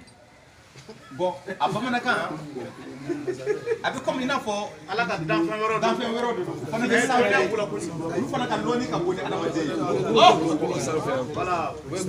mun bɛ kun wɛrɛ ka bon fana dugukolo sanfɛ u fana bɛ lɔnni b'u la ka tɛmɛ an kan kosɛbɛ yɛrɛ quoi sanpɛrɛn ni lɔnni bɛ olu la extraterrestre a sempre o fɛn ninnu phénomène ninnu u b'a minɛ i ko Firawuna yan u b'a kalan han Firawuna ani sanpɛrɛn o tɛ Dieu c'est voilà tiɲɛ don an ka kalan fa dans la mythologie grecque comme les Grecs olu ka dɔnniya ta égyptien ninnu fɛ o y'a le dieu Zeus Jupiter sanpɛrɛn b'ale bolo sanpɛrɛn de don o lɔnni bɛ yen karamɔgɔkɛ fɛn caman bɛ yen dɛ kɔrɔna nin bɛɛ ɲɛfɔ an ye mais a b'a ɲɛfɔ an ye ni misaliya sira ye mais mɔgɔ t'a faamu u t'a déchiffrer mɔgɔ minnu bɛ taa se kɔrɔna aya ninnu na olu de bɛ fɛn caman sɔrɔ u bɛ fɛn caman fana faamu donc wagati ye an ye dɔɔnin kɛ ala ka diɲɛ kɔnɔna na an ka foli bɛ aw kelen-kelenna bɛɛ lajɛlen na.